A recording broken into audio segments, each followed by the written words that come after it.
Good morning.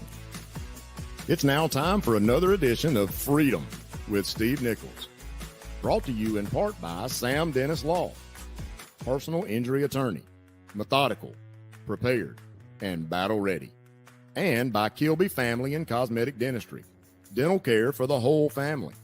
Now, available on Facebook, YouTube, Discord, and freedomnetworks.com each weekday morning from 6 a.m. to 9 a.m. Here's your host and last best hope for freedom, Steve Nichols. All right, good morning, everybody. Appreciate you being here. I'm broadcasting live as I do each Monday through Friday from 6 a.m. to 9 a.m. right here in the SGAwater.com studio here in Valdosta, Georgia. So glad to be here. Y'all go to SGAwater.com, get your free water test scheduled, or you call them at 229-251-1100. You need to know what's in that water, folks, and it's free. If you haven't done it by now, you need to get off your duff and make the phone call. It helps us out, and most importantly, it helps you out. It gives you peace of mind knowing what's in that water and what you're drinking and what you're bathing your grandkids in and what have you. What you cook with that water, and I know the cooking sometimes, or should, get the contaminants out of there, but you don't want to use any kind of dirty water or unsafe water. So get that peace of mind. Hard water is a problem. It was a problem at my house. It was giving problems to the, some of the apparatuses in the house, the valves and the dishwasher, the refrigerator, both went out due to that. And then, some people say that the hard water leads to kidney stones and things like that. So call 229-251-1100 or go to sgawater.com and get that free water test. We do the pledge and the prayer each and every Friday here on the show, Freedom with Steve Nichols, and Ross Automotive sponsors that. They're located at 432 Connell Road right here in Valdosta. They're open until 6 p.m. Monday through Friday. They're a full-line automotive repair facility. If you need automotive work, they're the place to take it. Also, if you need regular oil changes, they're there for that. They'll give you a military discount if you're currently serving or have served. You get a 10% discount. Very patriotic bunch and big supporters of freedom. So y'all go get your car and your truck worked over there when you need to. Let's go to the Lord in prayer this morning. Kick this Friday off right. Dear Heavenly Father, thank you so much for today, Lord. Thank you for our servicemen and women who are serving abroad, who are protecting our freedom abroad. They're deployed. And on Fridays, we remember everyone deployed by wearing red. And I encourage everyone that's listening to put on a red shirt or something red today in honor of those deployed. Lord, may we find out if there's a need in that area, Lord. When the person leaves and is deployed, there's oftentimes a person left at home that has to go about the daily business of running a household. Sometimes there's children involved in getting kids to soccer practice, to the dental appointments, and just keeping up with school, going and buying groceries, house maintenance. Lord, if there's a need out there in a situation of someone deployed or anybody that serves our country, may we be made aware of it so that we can help first, Lord. Lord, I ask you to be with us as we go through this day, this Friday, Lord. It's payday for many people, and they're tasked with taking a check and stretching it further and further and further, Lord, in the face of rising prices, inflation, and just the cost of living, Lord. Be with us today as we stretch those checks. Lord, be with everybody that's working over the weekend that don't get a break, that maybe their work week starts today. Lord, just let us all be cognizant and our perspectives change and hopefully, just put a nudge in us to see outside of our little world and look into somebody else's and realize that we're not the only ones struggling. There's other people that are too, Lord. Let's lift each other up and celebrate the wins, get through the losses, and just have a good day, Lord. May we be brave and bold this weekend as we go about. Invite somebody to church to hear the gospel, Lord. Let's be bold and spread the word and be joyous and be fishers of men, as the Bible tells us, Lord. Lord, guide us, protect us, be with our children, be with our families, be with our employees, our employers, be with our leaders. Let's just get a renewed sense of focus on you, and let's go from there. In Jesus' name we pray. Amen. I want to say the pledge. I pledge allegiance to the flag of the United States of America and to the republic for which it stands, one nation under God, indivisible, with liberty and justice for all. All right, 229-469-1417. That is the Valdosta Transmission Hotline number. If you are so inclined, give it a call, and we'll see if we can. We'll see if we can get into some of the commentary and some of the things that's on your mind. Obviously, the raid down in Mar-a-Lago is on everybody's mind. The Merrick Garland yesterday got on in front of a camera and he owned it. He said he's the one that made the decision, that he don't regret it, he stands by it. I admire him for having the balls to say so. So we'll see what happens now. So they lay down the gauntlet yesterday and say, hey, we're okay with showing the what's in the search warrant, letting the American people see it. The judge says, well, y'all run it by Trump and give me a deadline, this, that, and Trump fired back, says, release it now. We'll release it now. We want to see it now. The Washington Post, I believe it was yesterday, reported that there was some possibly, according to their sources, some nuclear material in there that was under scrutiny. There's rumors that there's video of the search, that the search team instructed the folks to turn off the cameras, but yet someone was able to get a live stream that was sent back to Trump Tower, so they were witnessing the search go on, and that they got them on recording performing some illegal things. Now this is all hearsay. Turn my mic on. Okay, let's see here. Fix your mic. You are in the reverb. Well, let me see here.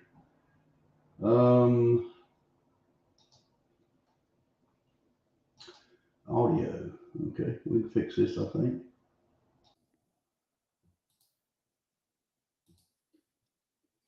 All right, how's that? Is that better? Steve, it's your mic. Okay, somebody let me know. Is that better? Is it better? Check. 222-111. Check. Is it better? Somebody tell me. Somebody text me or comment or yes, better. Okay, thank you. I appreciate everybody everybody telling me now. Yeah, I don't know why we've had some problems, or I have had some problems coming in every now and then. I think the power has went out, and what happens is it messes up the settings and this, that, and the other. So I'm gonna have to go in here and fix this telephone one too. So y'all be careful. Good morning, caller. You still there? Caller, are you there? Hello. Let me see if I got it right here. Y'all call back. Let me see if I can see volume, headset control. Got a headset, zoom. Okay, we should be good on the phone line too. So y'all call back. Everything should be okay. FM is back, Troy says. So good. Perfect audio. All right, good. Anyway, I don't know how much of that you heard, but it might have been annoying or whatever, but maybe you heard it, maybe you didn't. I don't know. But looking back at some of these comments, there's old Richard Marks on there. How about that? Did you hear that Trump had the secret documents on our nuclear force in his safe? Tell me you won't stand for that. Yeah, I did. I just said that. I just said that that was an allegation by the Post. Whether it's true or not, I don't know. But to your question, if he has documents on our nuclear force, I'm absolutely troubled by that. No doubt about it. But I'm not going to jump to a conclusion. I want to know what it's about or what it says. You know what I mean? If it's something that he shouldn't have,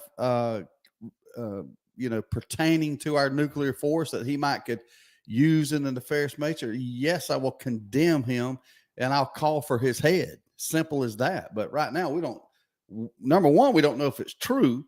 And number two, we don't know what that says. You know what I mean? It might just, I don't know. And we don't know what to believe. We just don't know. So we've got to see it. I don't know. I have no guess. I don't know. Somebody just texted me. Do I believe that? I don't know. Why? I don't believe it or disbelieve. I don't know. I'm a show me the evidence guy. I don't know. So let's see. Let's see. Simple as that. I think they have found some damning evidence on the Bidens and the election fraud, and the vacation is actually a safety session on what, a strategy session on what was found at Mar-a-Lago. Yeah, I don't know. Who knows? I don't know. Bible says if nuke codes info was missing, they were changed immediately. Yeah, that's true. But if he took nuke codes with him, that's a problem. I think we can all agree on that. But I don't know that that's happened. I don't know that it's anything. See, here's the thing. This is how simple this is, I would think. If somebody tipped the government off that Trump had some sort of nuclear information in his safe, then it is incumbent on the attorney general to get to the bottom of that. But here's the problem. Here's the problem I got. As I understand it, the Washington Post is reporting that he has this nuclear stuff in the safe, when everybody else has reported that they had him unlock his safe and that there was nothing in the safe. So which is it? Did they find it or did they not? I mean, there's really no sense in going down that road right now. We don't know. I would think that if he had something that was bad, he wouldn't have been so quick to tell them to let everything in the warrant go. I can tell you this much. Now, Sam can answer this question, but if they were specifically looking for something to do with nuclear weapons, it would be in the search warrant, I would imagine. So that'll tell us some news. And Trump, he immediately says, bring it, show it, release it. I want to know. I want everybody to know. So I don't know. I don't know what's in there. Trump would have no reason to have said nuclear info. However, if Cheney was trying to think of something that would piss off both sides, that would do it. Yeah, but he's got to have it. But yeah, I think that's accurate. I mean, the problem is if there's going to be an allegation like that. See, here's what I in the real world, that's probably called libel if you don't have it. If somebody tells somebody in the public or gets on Facebook and starts saying something about me that's not true, they've libeled me, and I can sue the piss out of them. It don't work that way with government officials, but since he is a retired or not a retired, since he is a past president right now, could he sue him if he don't have anything like that? I don't know. Maybe Hunter's crack pipe was in the safe. Well, maybe, but they said nothing was in the safe. I'm with Mary. I need more information. It sounds fishy to me. It does to me too. I mean, you're going off of the report of a left-wing newspaper. So I don't know. I know Beto O'Rourke has a problem. He said yesterday, it's not funny to me, mother trucker. You can laugh if you want to, but it ain't funny to me. He cursed somebody said the MF word. So y'all can check that out if you want to. 229-469-1417.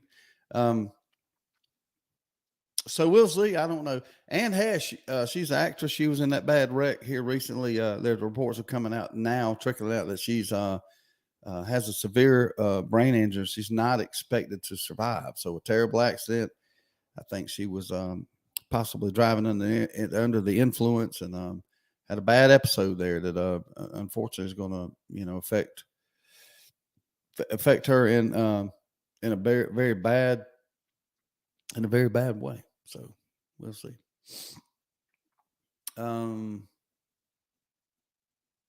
Energy representatives aren't too keen on the Democrat spending bill. The CBO is not very keen on them signing into law this bill before they come out with their full report. The Democrats are in a hurry because November's coming and they're trying to pound this thing down and get a win, and so that they can brand it as a win. Half the country's going to look at it as a loss. But anyway, I don't know. Back on the nuclear stuff, one of our loyal listeners states, he says, "I'm more comfortable with Trump having nuke info than I am with Biden." That goes to Biden's, mental situation. So We'll see. We'll see what happens there. I don't know. 229-469-1417. Good morning, caller. You're on the Valdosta Transmission Hotline. What's on your mind? Good morning, Steve. How you doing today? I'm doing good. What you up to, Theo? Not a lot, just slaving away for the system. You know, trying That's to right. fill Uncle Sam's coffers so they can screw us over. That's right. Hand it over. I mean, you know, it's our job in life. Yeah, know- they take it out of your check before you get your check, and that ain't good enough now. They're going to hire 87,000 agents to come get more. Yeah, I know. I mean, how much more do I have to give? I know. And you know, the hell of it is, Steve, is that we voted for it. We keep paying for it, and we're going to go back and we're going to give it to them, give them more. We're going to vote That's for it exactly again. what we're going to do. Going to vote for it again. You know, I swear, I think the American people are chronically stupid. We are. I mean, they just are. Yeah, I mean, we are. I'm sorry. I don't mean to be blunt here. Yeah. But you know, I would like to see the former president Trump do one thing: What's that? go up and just spill all the secrets, all of them. They're going to send him to prison anyway, so he might as well get up there. I don't care if it's about aliens. Just let it fly. Let it all go. He may do that if he's pressed too hard. If they, I think about that. You may be right. The day that they actually issue a warrant for his arrest or indict him or they get him to a point where it looks like, well, hey, I'm about to go up the river here. I think I'm gonna just sing like a songbird. You know what I mean? I would. He may do that. Everything. Yeah. All the dirty dealing, all where the bodies are buried, that kind of thing. Everything. Yeah. You know, that's what you have to do. Because guess what? We're under their boot. President Trump doesn't have there is no way they changed that darn code. You know, if they haven't changed it by now, something's really wrong. Yeah, I don't know. I mean, everything is pure speculation right now. Right. If you're in the camp that they don't have anything, or if you're in the camp that he has something, both of you are wrong because you're just speculation. You may end up being right. You may get it right. You may guess right, but right now it's a guess. We don't know if he, if you believe, if you're one of the last remaining hopeless romantics and believe that the justice system in the United States is beyond reproach and it's literally pure and there's nothing wrong with it and it's all good, then you think there's something wrong. You know what I mean? But if you don't trust the government, like a lot of people don't on both sides, we're sitting here wondering, well, what is it? Because we don't know. I want to see the search warrant. Well, they've been trying for 7 years to put him in prison, and they're gonna find something. They're gonna look for something, any tax loophole, anything they can get to put this guy in prison, and make an example out of him, like they did Anthony Heath, our former great sheriff, who they put him in jail because they were not going after him, but to send a warning to every other conservative sheriff. We're the ones in charge. That's exactly what happened. It had nothing to do with whatever he was charged with. So this is the same thing, except on a much grander scale. They're sending a message to whatever Republican there is that still thinks he can make a difference. You better fall in line. Or Trump's done something very bad and they're about to put him in jail. That's a possibility too. We don't know. We have no doubt. Yeah. I mean, I would, if you gave me $100 to bet, I'd put $10 on about 10 different scenarios, Right. I mean, right. I don't know. There's no way to know. There's just no way to know. Yeah. At this point, I don't care if they've got video of him beating puppies. I'm not going to believe the video. Mm-hmm. I'm just not, at this point, I mean, with everything going on, with inflation, you can't even get baby formula. Prices of gas are still high. I mean, they not. And I always said that Biden had that button in the White House to lower gas prices. Mm-hmm. Right around election, of course they're going to lower it right now. And then right afterwards, if they survive the midterms, they go right back up again. So yes, there is a button. There absolutely is.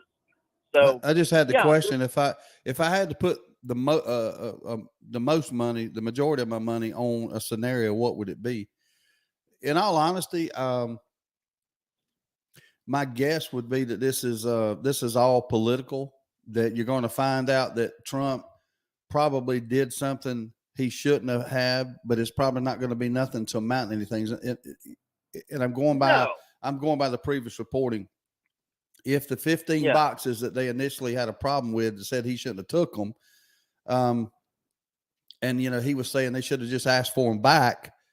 That's what I'm talking about. Should he have took them? Probably not. But is that something that's catastrophic? No, it's not. No, it's not. So my bet would be on this is political theater. I don't think he has nuclear codes in his safe. I don't think that. Now, I could be wrong, but I don't think you're going to find out. Listen to me. The dumbest of criminals. Excuse me. In politics, the dumbest of people in politics aren't going to take something as sensitive as nuclear information that they're not supposed to carry out of the White House. If they're going to make the decision to carry it out there, they're not going to put it in their home anywhere. So Donald Trump has not taken anything. This is me speculating. I could be wrong. I understand that. But I don't think that the man is dumb enough to take something serious enough for them to get a search warrant for to put in his house in a safe or anywhere else. I don't think, I mean, if he had if he chiseled out something up, in the concrete foundation and laid a rug over it or laid wood over it, but he ain't put it in his safe, man. Come on. That's just, if he did that, he's a moron. Yeah. I just don't think it happened. I mean, as far as nuclear, on how to construct a nuclear weapon, all of our adversaries construct nuclear weapons just fine. Yeah. They all do a pretty good job of already constructing nuclear weapons, and you can bet your bottom dollar that they know where all of ours are. Yeah. Just like we know where theirs are. I mean, just putting out the simple implication,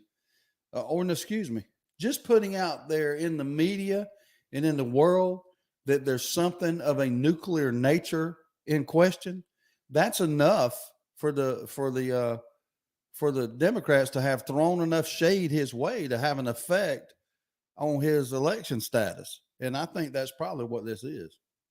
Well, yeah, and you've got the Democrats doing it.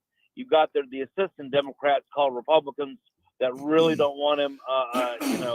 He would have gone. Listen, I think without all this stuff, he would have quietly faded away. Okay, but what they're doing though, inadvertently, and I'm a Ron DeSantis guy, is making him stronger because people are going to run out and vote for him. The more they do this, it's we really got him this time. The more people, even if they think that Donald Trump can be a moron and an idiot sometimes, which he can be, there's no doubt about that. But everybody, even Trump skeptical people, are going, wait a minute, this is complete BS. And you haven't gotten anything yet. No. Whatever happened to the Russia thing? Yeah. It never occurred. Yeah. So, I don't know, Steve, but they're gonna find a charge to put him in prison. That's where this is going. I don't see him ever going to prison. Nobody ever goes to prison. Nobody ever gets. No. Nobody does. I'd be more shocked at that than I would that he stole nuclear codes. For him to go to jail, that ain't happening, man. That's not. And again, Steve, don't they change those every change of president? I mean, if he still has working codes, no. Let me. That ain't it. That is not it. He wouldn't have gotten one step out of the Oval Office on the way out with nuclear codes. That's absolutely impossible. And I'd bet my whole $100 that it ain't got anything to do with nuclear codes. Nothing. Right. Well, I don't know, Steve. It's a crazy world. They're trying to divert us from how bad they're screwing us. And again, those 87,000 IRS agents are not for Bill Gates. They're for me. They're for you.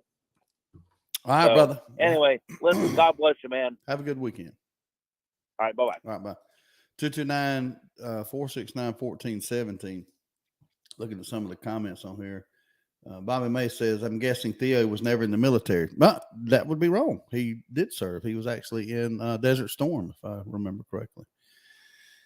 Troy says, I got hacked. Someone cracked my password and reset it and had a hell of a time getting it back. And when I did, it deleted my account. I don't know what he's talking about. Word singular. Oyster Bar is great. Always fresh product. Very friendly staff. Yes, sir. The Goffs down there, they do a great job. That's the best fish market in town. No doubt about it. I might go visit them today. Last time it was so busy. $20 says Mrs. Biden comes out with a cookbook. I would not bet against that. That would never happen, Theo. Never. I don't know what they're talking about. Aaron, I don't trust the Fed any more than you do. The FBI raided the African People's Socialist Party's office a week ago. For what? What was on that search warrant? You got it, brother. Yes, he was. He won't go to prison. He won't go to prison. No. He won't. He won't. What else here? It'd be hard to Epstein Trump, but don't think they ain't wishing they could. Is Sam coming today? Third time is a charm. Is Sam coming today? I don't know what the third time is a charm is. Sam. I don't know if Sam's coming today. He has not answered me, but I'm trying to find out. 229-469-1417. Energy reps say Dems spending and tax and climate bill is a bad idea during recession as House preps for the final vote. Again, the CBO is upset because they haven't finished scoring it. Their preliminary findings is that it's going to do nothing for inflation, but they want to get finished grading it and market it and seeing what the final cost of it is. This is not a real good bill. This is completely political. Now, if you are a climate, I don't know what you call it, somebody that's really pushing for the climate, it's gold. The tax credits for the cars, and the tax breaks for the billionaire big battery companies. It's a dream come true. Again, I challenge you to Sam says he's still getting kids to do different schools, trying to figure that out. He may have to call in. And he's got to be in court at 9 a.m. He's trying. So there's your report, B, on Sam.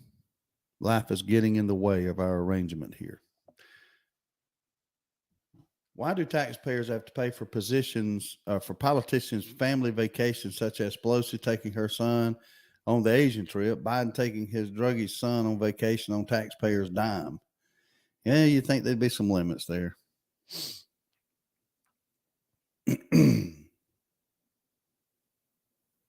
All right, let me look at some of the other headlines here.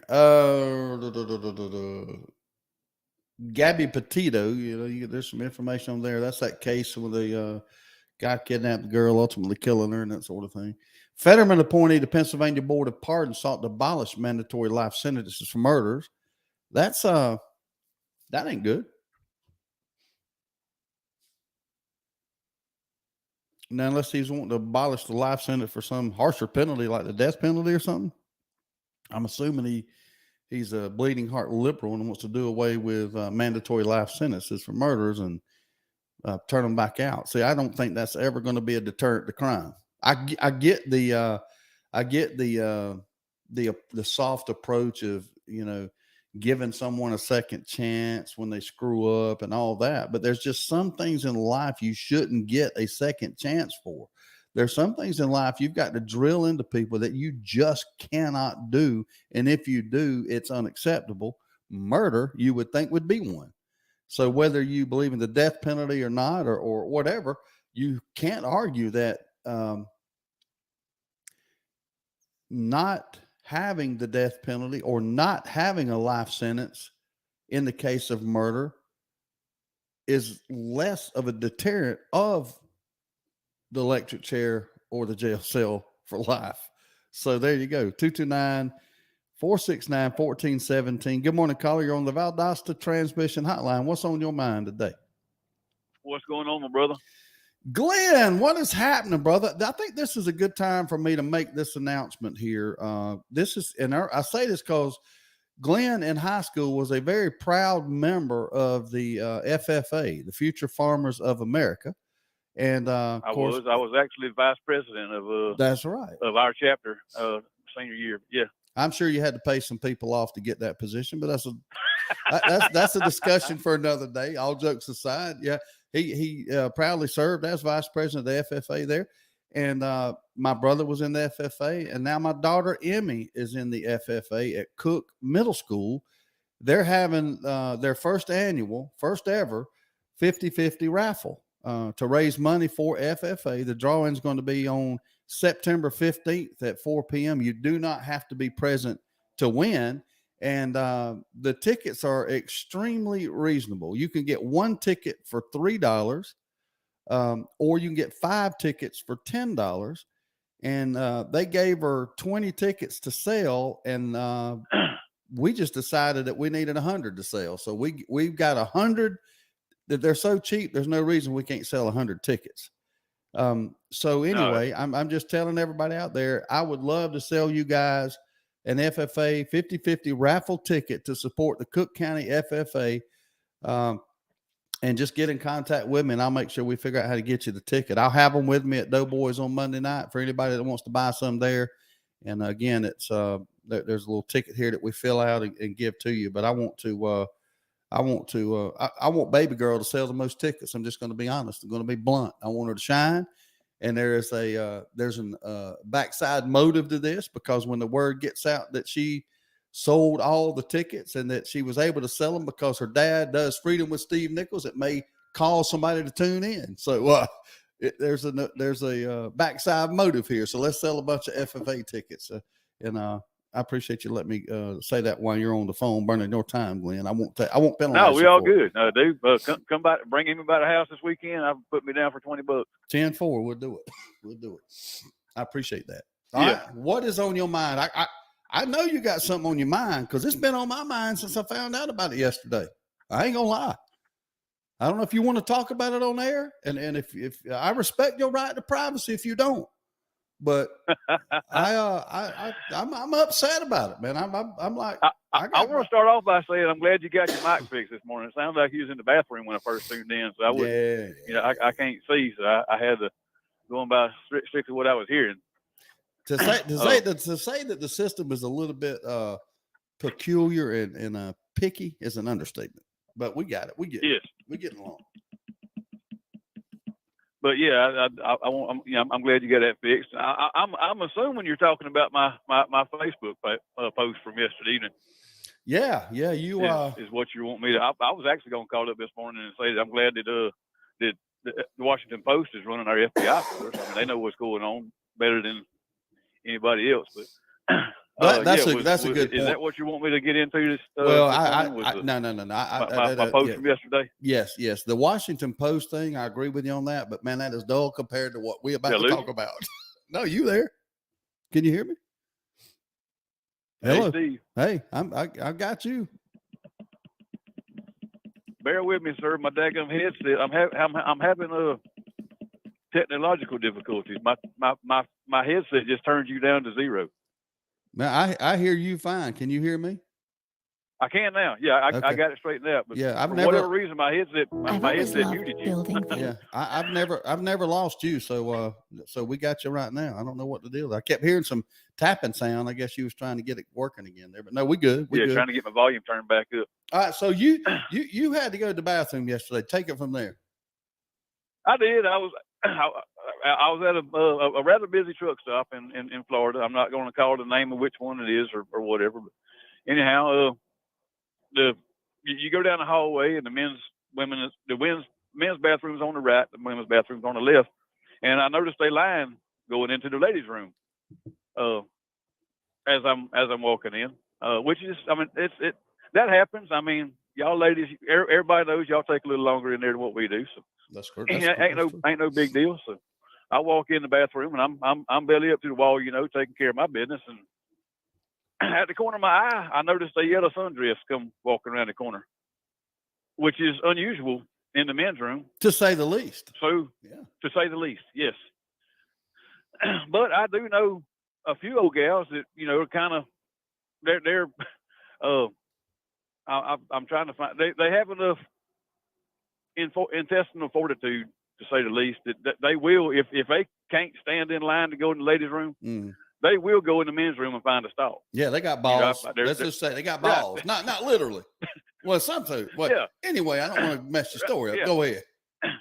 So anyhow, I caught what appeared to be a yellow sundress come around the corner, and at that point, I'm like, that's strange. So I turned around and looked. I mean, didn't really turn around and look, but cut my eyes over there. Sure. And there was a rather attractive blonde was standing there.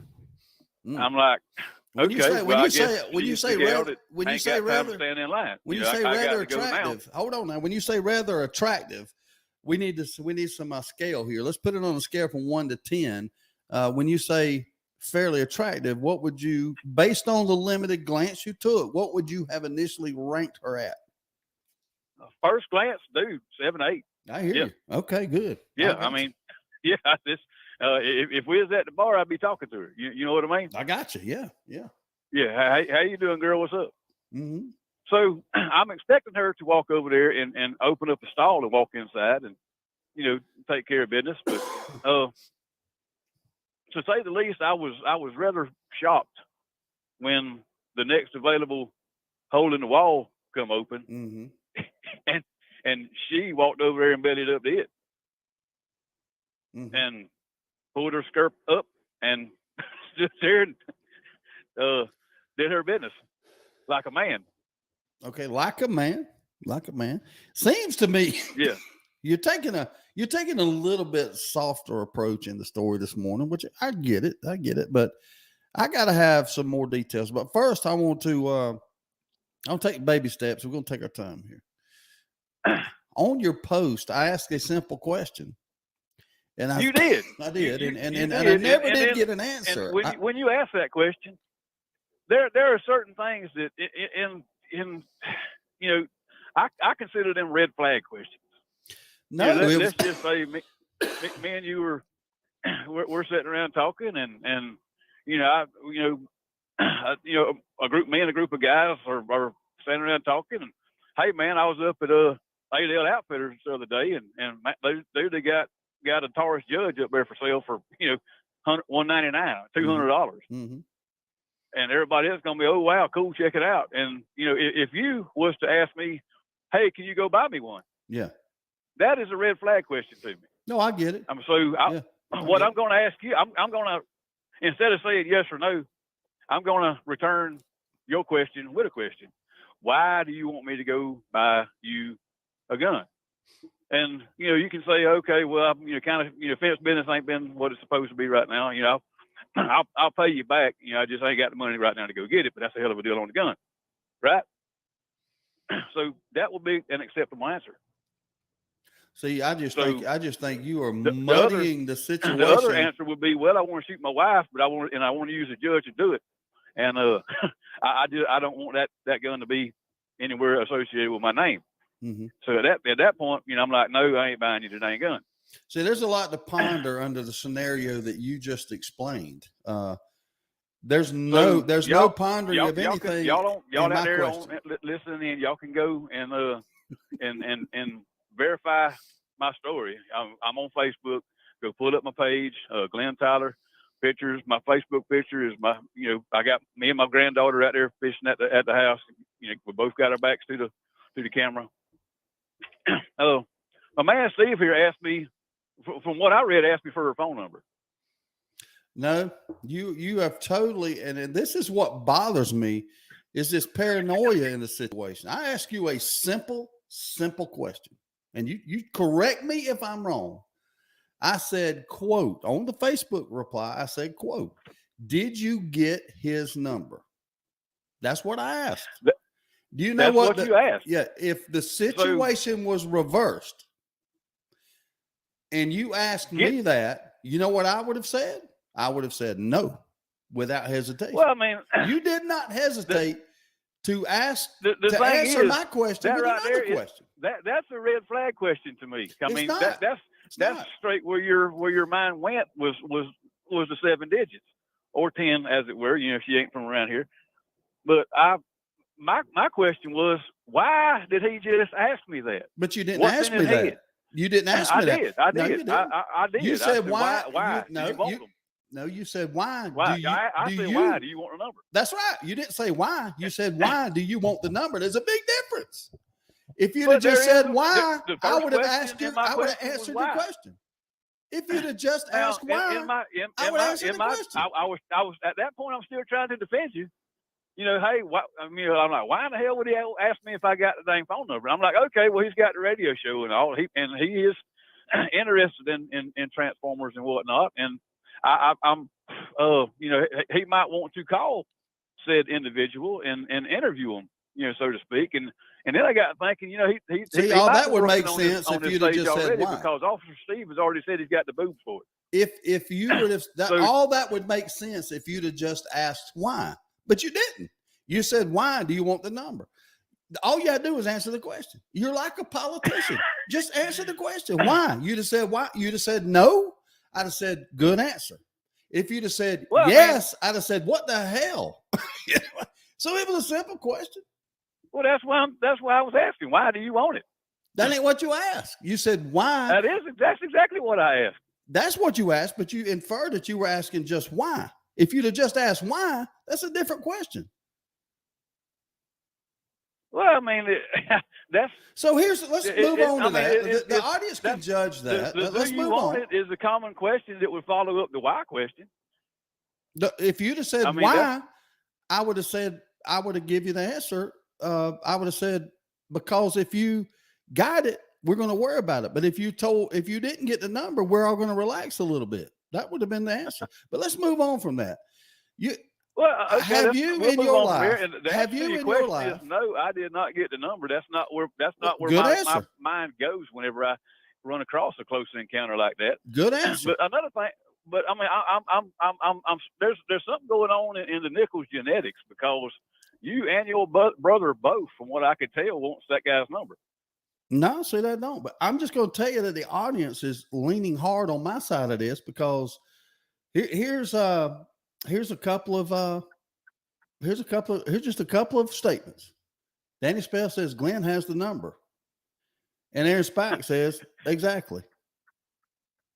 So I'm just telling you. I mean, I think your paranoia is getting the best of it. But I want to move on to something else. In your lifetime, have you ever seen a girl out in the woods or at a bonfire or whatever walk over to the side of the woods and just lift her dress up and pee without squatting down? You ever seen that happen? I am a proud father of a daughter, and I've been happily married twice and been in the woods with numerous females, and that's not their natural stance. Agree. But I do know of at least one that can, but the stance that they use in order to do something like that is not the stance that you and I use when we walk over there to a tree. Yeah, this is what I'm trying to get to. I think it's theoretically possible that a female could go up to a urinal, depending on the positioning of the urinal, the height of various things like that, hike her dress up and pee in that urinal standing up. Do you think that is possible in this scenario? In theory, that is possible. Yes. This was O'Rourke at a campaign event last night. I don't know why that happened. So that was CNN butting in on a conversation. How dare them? Oh Lord, we've been infiltrated. Yeah. So here's my question: you are on a scale of 1 to 100%. What percentage are you sure that, based solely on the position, the stance, the angles, the scenario, what percentage are you sure of that this was a male? I'm going to say about 98.7. And you're basing that totally on the stance and nothing else. On the stance, while they was belly up to the wall, so to speak. All right, this text come over twice, back to back. It is the question that everybody has to ask. No, I did not look down. Okay, that is a good answer. All righty. That's a good answer. Okay. I feel better now. I feel much better now. Much better. That was the question we needed to ask, and you answered it. And that's good. Greg, Greg's right. We still ain't. I don't think that we really have the answer yet. So the question remains: did you get the number? Did you get his phone number? That'd be a negative, sir. Okay, good answer. Good answer. I said, my mind did not go in that direction. Good answer. That's good. I'm glad. Yeah. That would have been a good answer. No, my mind did not go in that direction. That would have alleviated that whole waste of time on Facebook. But anyway, that's good. When you ask the question about the phone number, that's why, because my mind does not go in that direction. Whenever you and your brother ask about phone numbers, I'm like, why are they asking that? What? So, yeah, I mean, I get you skeptical. I know I make you a little jumpy. I know we make you a little jumpy. Here's a good question right here. Bobby Grundy says this: did she shake it? Did I shake mine? No. Yes. Did she shake hers? Whenever did she? No, you ain't listening to the question again. Did he shake it? She, what? Did it shake it? Did you notice? Didn't hang around long enough to see. So you exited before he or she did? Yeah, I exited the stage right by the time she got done. Yeah, I got you. I witnessed the beginning of the act, but I did not hang around for the grand finale. 10-4. Yeah. And just for the record, in the trucking industry, we have in CB, we call it chickenese. We have a term for people like that. We call it a beaver with a kickstand. That's funny. All right. Well, I think we analyzed that. I think we're all good. I'm good. I'm comfortable. I'm all right with it. I'm confident in you. Yeah. I'm. Yeah. So anyway, that's a true story with my hand up, and that's all I got to say about that. 10-4. All right, brother. Have a good day. Bring me by the house sometime this weekend, and I'm gonna scoop up some of them tickets for y'all. So. We'll flat sure do it, brother. And all right, brother. Thank you, man. Y'all be good. We gone. Right. See you later. Bye. All right, bye. All right, we just wasted 20 minutes of good radio time, but I think it was needed, don't y'all? I mean, don't we need to know things like that? I mean, yeah, I don't know. So John has switched from the 10th Amendment to the 14th Amendment. So now that he's talking about the 14th Amendment, I guess that we can analyze that. So he says the first section of the 14th Amendment was interpreted by the Supreme Court to apply the Bill of Rights to states. You can look this up and read it. I don't think Joe was disagreeing with that part of it, but I won't speak for Joe. Joe says basically the court makes new law. No, they are not by interpreting the Constitution. Hold on, it's jumping around now. You can disagree with their interpretation, but everyone has to interpret the Constitution, even Joe. Like Joe, if you say that we should go by what the framers intended, you are still interpreting what you think the framers intended. So they can argue that. It's a whole different discussion when you're talking about the 14th Amendment as it relates to the first than the 10th Amendment as it relates to the first. And that's what I took exception with. So what else here? Jim, I've lived in Oklahoma, Texas, Louisiana, North and South Carolina. I've been everywhere, man. I've been everywhere. That's the song that comes to mind. Watergate whistleblower has a warning for Donald Trump. That's a video, so I can't really play on that. I don't know how I clicked on that one. Some of the other headlines. It's funny how some of the news sources are reporting Trump's reaction to the release of the search warrant and the documents and that sort of thing. They're softening. And like CNN, he says in a post on his social media platform late Thursday, the former president said he would not oppose the release of documents. That's actually not what he said. He actually said, release. I don't have the quote in front of me. He says, do it, release them now. I mean, that's what he said. He was indicating with emphasis that he had nothing to hide, release them. So, but they don't want it. They're very careful, very skillful at the phrasing of what they try to communicate. He was adamant, is the way it sounded to me. But what else?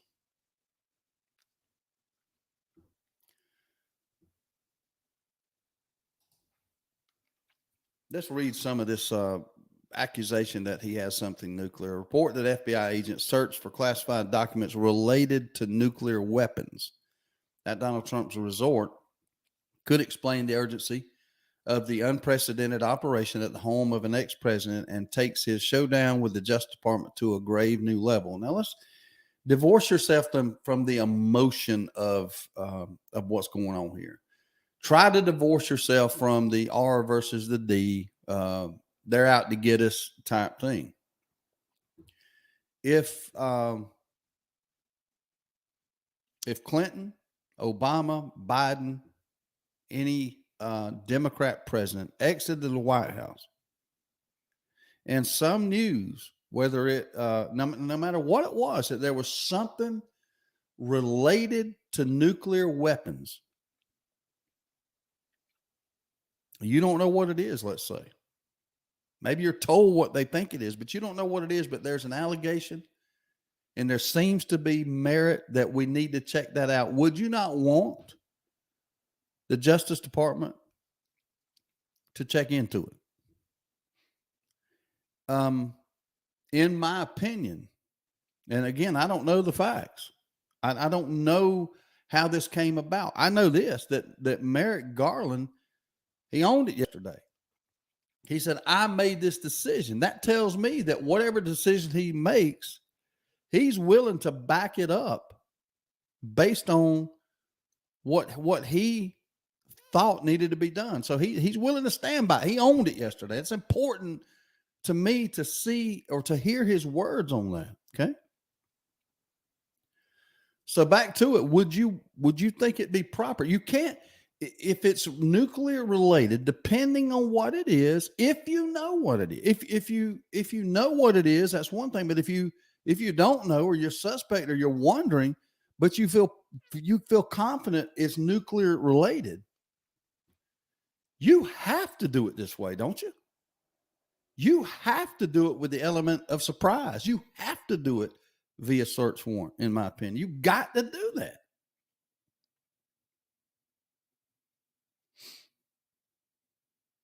You got to. The question is, what's there? And when it comes out, let's say if it comes out and it ain't good, then I think you go down the path of related to what it is and the holding them accountable for it. On the flip side of that, if it comes out that it turns out that it was just a bunch of documents of no consequence, that there's no secrets here, there's nothing that can be used to any advantage by anybody, there's no real value of it, it was just soft material, then Merrick Garland's got to stand up and say, based on the information we had, we served a search warrant to verify the situation. Turns out that luckily and thankfully that there was nothing there. And we appreciate the patience of the Trump team and apologize for the inconvenience. We just felt like we were doing what's right. And you take it and you own it like that. That's how the situation is supposed to work. The fear is from us is that it won't work that way. The fear is that they'll find something. They'll try to, at best make a mountain out of a molehill and try to prosecute Trump over something that the right deems as ain't no big deal, especially when Hillary Clinton skates after Comey says, man, she shouldn't have done that with them emails, but she got off scot-free. Trump, so what? He had a picture of a nuclear silo in his briefcase of him standing by it, or him and Melania standing by, whatever. I'm making that up. We have no confidence in it. But here's the thing. How unifying would it be if both parties, after the smoke clears, assuming it's not anything big, what would the country feel like? It's not going to happen now because there's no votes to be had under my scenario. Doing the right thing don't lead to votes in this political climate. But hypothetically, if Garland said that, look, we had information, it was about nuclear stuff, it made us jumpy, it made us nervous, so we erred on the side of caution by getting a warrant and searching his premises to make sure. Thank God there was nothing there, and we are sorry for the inconvenience it might have caused y'all. And then Trump get in front of a video and say, it's aggravating. I believe they're all the time out to get me. But I really do thank the Justice Department for being vigilant and watching out for the citizens of the United States. It was an inconvenience. It was upsetting, but thank God it turned out all right. And let's just get back to normal. And by the way, I'm running for president in 2024. So I don't know. Good morning, caller. You're on the Valdosta Transmission Hotline. What's on your mind? Yeah, the problem with all of this, though, Steve, that you can't, you need to remember is that this didn't just start on Tuesday evening when I was going about my business and got a text from you that Trump's home was being searched. Mm-mm. There's history. Of course. There's history connected to him and them that go all the way back to 2016. Things that had been brought to bear against him that have turned out to not just be untrue or unsubstantiated, but have turned out to be shown to be made up lies, Mm-hmm. created, Mm-hmm. falsifications, Yeah. A frame up, if you will. Mm-hmm. Yeah, let's And use because that. of that, Let's use one of them. Let's use one of them. Let's just use the Russian situation. They had the opportunity there that once the smoke cleared and it was proven that all that information was false and it didn't happen, somebody in the Department of Justice, the FBI or whatever agency was in charge of doing that, if they would have stood up and said, look, we got information put to us that Trump was meeting with the Russians and this, that, and the other, it was incumbent upon us to investigate it. We did, and we have now found out that it was not true. If they'd have done that then, the same scenario I just described would be happening. But my point was, it's just like it is now. My point was, this whole thing is designed to herd people to one side or the other. They don't care. They don't care about the truth. They care about the subject matter. I just find it interesting, very interesting. I've read the transcript from Garland's press conference 3 times yesterday, and I'm going to give it to the man. He's put his ass out there, brother. He has said, look, I made this decision. I took that information and I decided that we needed to get a search warrant and go in. That's interesting to me because now he has set himself up to have to be the one to explain himself when that search warrant comes out and when the results of it come out. So either he is going to expose himself tremendously as the political hack that everybody on the right thinks he is, or he's going to come out smelling like someone who is level-headed and wants to do the right thing. He has a choice here.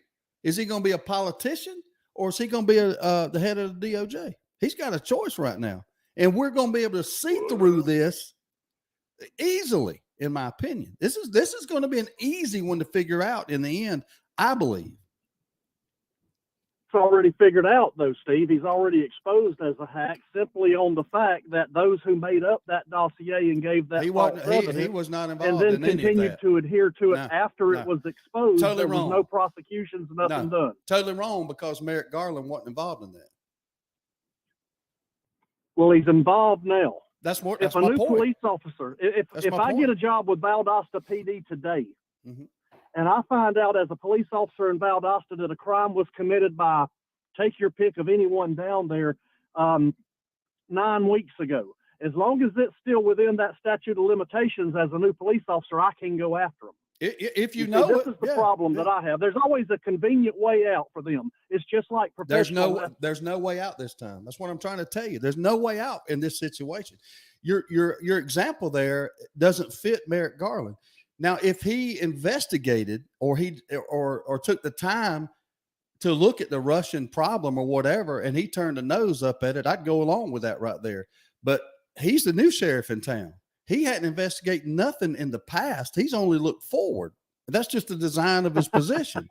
So he has the opportunity now to expose himself as being the same old that would turn a blind eye to Hillary's emails, to Benghazi, to all that, or he can justify himself as somebody that will head the DOJ in the proper manner.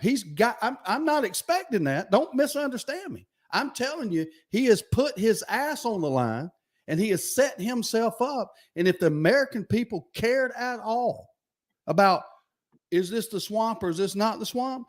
This is an easy one to figure out. This is an easy one to point out, and I'll be pointing it out whichever way it falls. It's easy. It's an easy analysis. So we'll see. Yeah, I'm sorry. I guess we're just going to have to disagree. There's no disagreement, Jimmy. This is empirical. What I'm trying to say, you may not be understanding, and I might not be articulating it the right way, but this is Merrick Garland owning this. Did anybody, let's go back to all them things you described. Did anybody ever stand up and say, hey, this is me? I'm the one making the decision to go after this guy on this Russian dossier or this or that? Never has happened. Never. He stood up yesterday and he said, I did this. This is on me. The buck stops here. I issued the warrant based on the information I had, and we'll see what happens. He owned it. Yeah, we'll see what happens. But my point is there's too much history there, and he is not making any attempts that I can see of cleaning that house. No.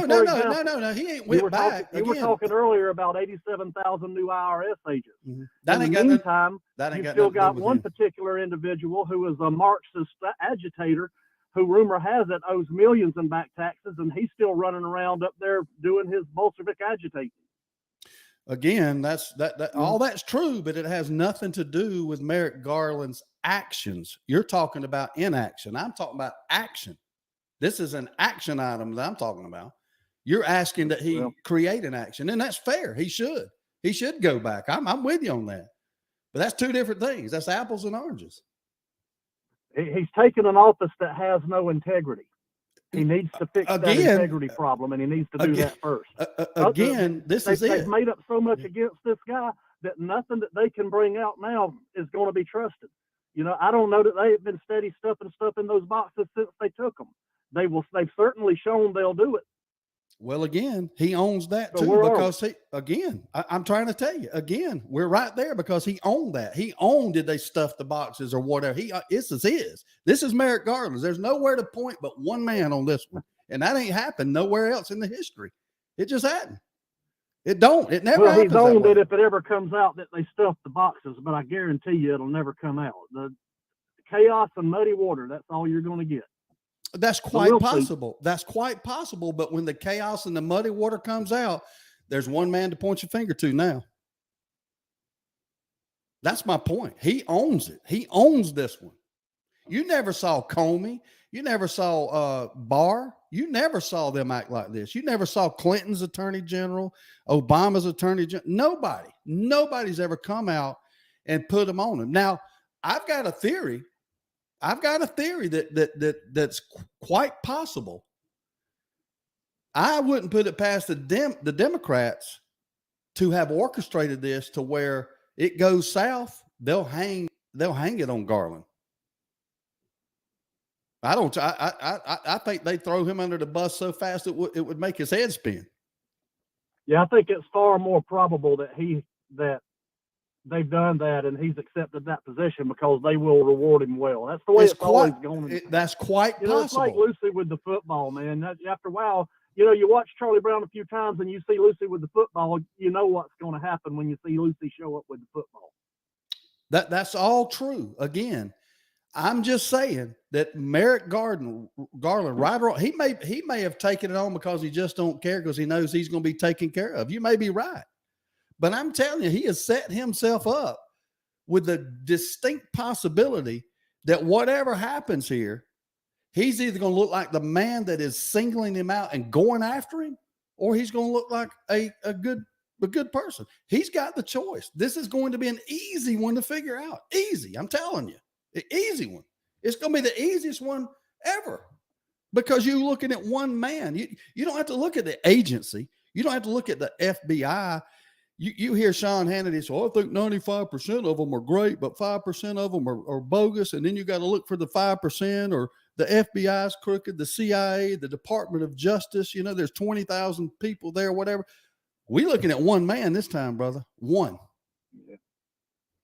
I'm sorry, brother. I can't say where there's any virtue at all north of Macon. No, I agree with you. I don't see it neither. I'm telling you, there's a chance to show us. Will they take it? I'm about 99% sure they won't. But it's going to be easy to see if he is corrupt or not. All right, brother. All right, I'll see you. All right, bye. Yeah, this is an easy one to me. I mean, this you're going to have a hard time convincing me otherwise. He owned this. He owned it. So we'll see. 229-469-1417. I got to go take a coffee break and a pee break. I'll be right back. You listen to Freedom with Steve Nichols. Y'all hang in there. Appreciate you tuning in this morning. We'll be right back. That was the wrong one. Hold on. We'll be right back.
Well, 1 hour is gone. If you made it this far, you are an official freedom fighter.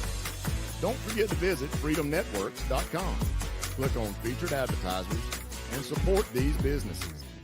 They can advertise anywhere. They choose this show as a way to support the effort of preserving and defending freedom. Now, back to the show with Steve. Back on Freedom with Steve Nichols. I can sum that up by saying this, or I can ask this question. I want y'all to answer it real quick. Just slap the yes or no answer up here on Facebook. Do you think that the left, the Biden administration, the Democrats, the Republican, the representatives, the senators, everybody on the left, do y'all think they are out to get Donald Trump? Simple question, yes or no. I say yes. So y'all tell me to answer that real quick. Do y'all think that the left is out to get him? Big B says yes. I mean, everybody's going to say yes. I know. I mean, Elrod McAllister says yes. Anne Marie says yes. Roberta Curtin says yes. I say yes. I think they're out to get him. Now, the question is, this is the second question. Is Merrick Garland individually, specifically out to get Donald Trump? I think he probably is. I think I'll say yes on that too. So what do y'all say? Is Merrick Garland after Donald Trump? I think y'all are right. I think yes.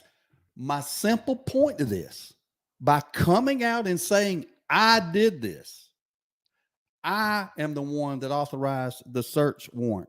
I am the one that looked at the information and I have deemed it necessary to complete this search because of these reasons listed in the warrant. He has said that. So now y'all can forget about, and I can forget about all the other Democrats, okay? Because Merrick Garland has now told me I am the one doing this. That's never happened. That's my point to Jimmy. He took control of the situation. He took ownership of it. So now, as we sort through the information, we'll be able to see, I believe, very clearly.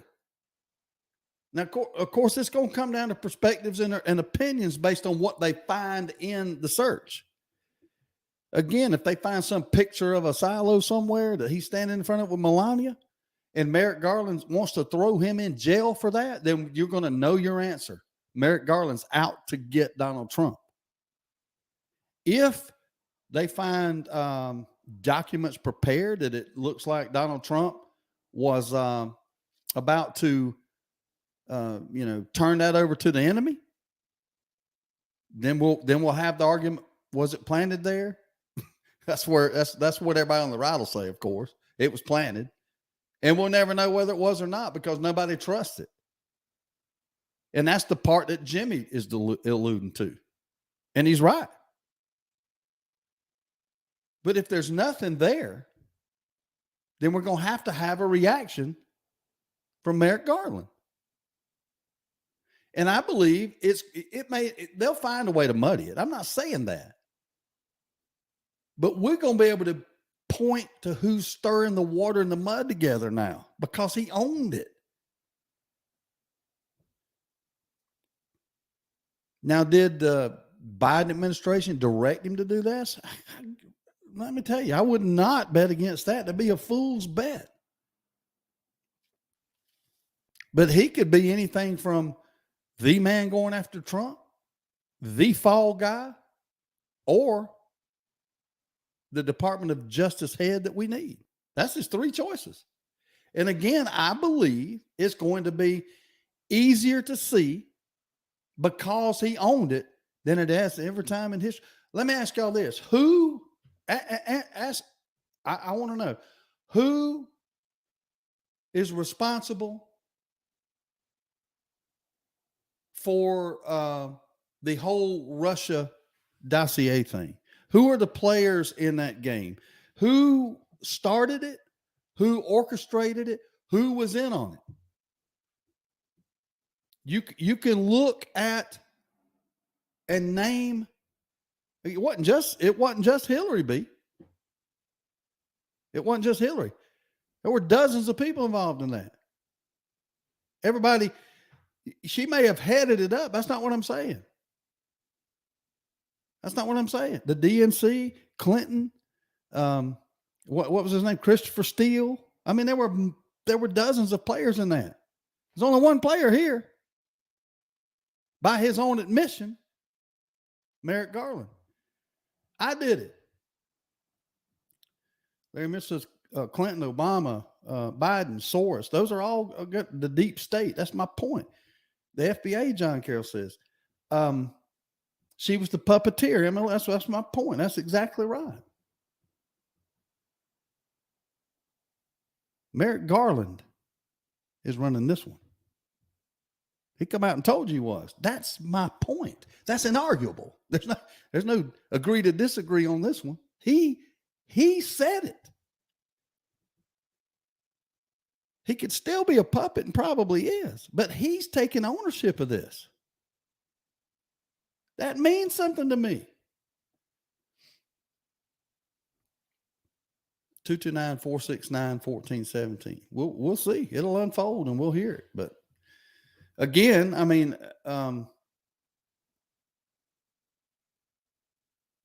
Larry says, I think what the raid has done was solidify support for Trump. This will backfire on the Democrats. I can't argue with that. I can't. That's quite possible. My only thing to that is I don't think it gets new votes in any meaningful number.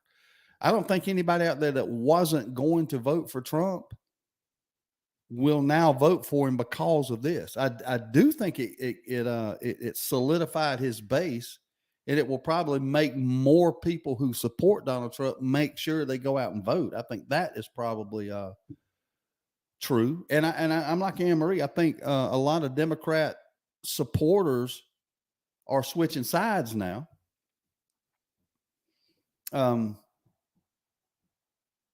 We'll see. I don't know. It might. I mean, it might cause the whole country to switch sides. I think the economy is going to do that myself. I think more so than anything that's going on down at Mar-a-Lago. I think the economy is what's going to, galvanize the voters to vote for something different than Democrats. But I could be wrong.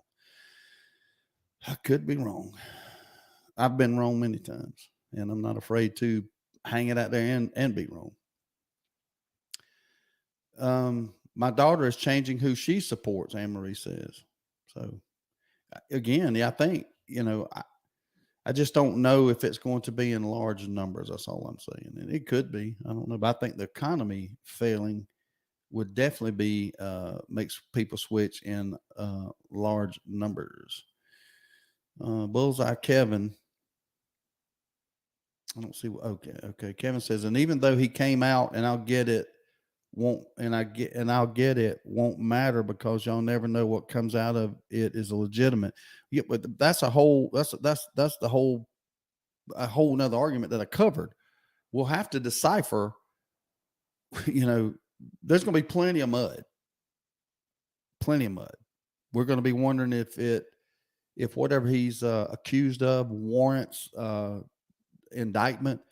We're going to wonder, was it planted there? We're going to wonder, was it just, accidentally put in the boxes and all that? But there's one thing we're not going to be wondering on this one is the point I'm trying desperately to drive home. And I just don't think many of y'all are getting it, is that it ain't the left muddying the water in that scenario. It's Merrick Garland. We have somebody to point the finger at. He's going to be public enemy number one in that situation. He is going to take the heat off the Democrats in the election. Y'all don't understand what's happening here. If it's nefarious in nature, which would be my vote, I believe this is bullshit. I just do. But he is the fall guy. He's the one taking ownership, and there's a reason for that. In the election cycle in November, they're going to be saying, hey, y'all mad at us on this Trump thing, but we didn't do that. We had nothing to do with it. I didn't even know about it. We had nothing to do about it. Y'all go talk to Merrick Garland about that. Then the right strategy will be to try to decode that and say, no, wait a minute. You know damn well what he was doing. Don't try to separate yourself. That ain't going to work. That's where the politics will come back in. But he owned it yesterday. That don't happen. So why did he own it? He was either owning it because he believes in the information, or he was owning it because he was directed to own it, and he's the fall guy. And that's probably what it was. But he owns this one.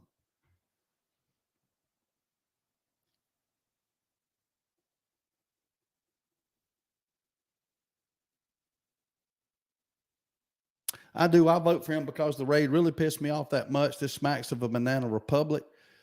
Yeah, I mean, I think there's a lot of people that believe that.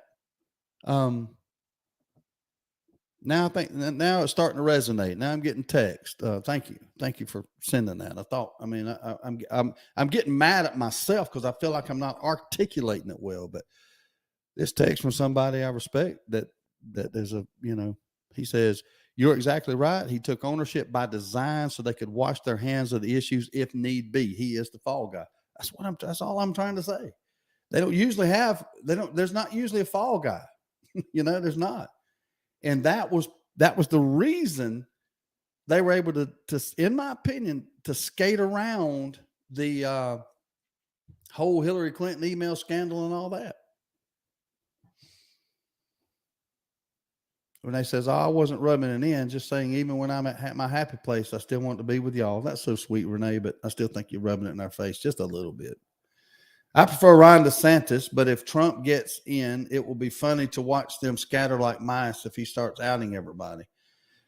Somebody earlier said something that I think it was Theo. If he starts singing and ratting, everybody out, that will get interesting. Good morning, caller. You're on the Valdosta Transmission Hotline. What's on your mind?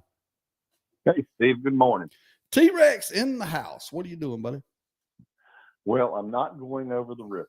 Not going over the river. Let's establish that. That's right. Good deal. And I'm working from home today. Okay. And nobody will answer my text. Have I seen things? Is this an optical illusion, or is there not a new fish market over there by the mall? There's one there. It's just not been, I don't know. It's been there for quite some time. I wouldn't call it new, but if you're pulling out to the Oyster House. Oh yeah. It's the new game in town. There's no doubt about that. It's the newest one that I know of. But when you're pulling out a Home Depot, you're basically looking straight at it.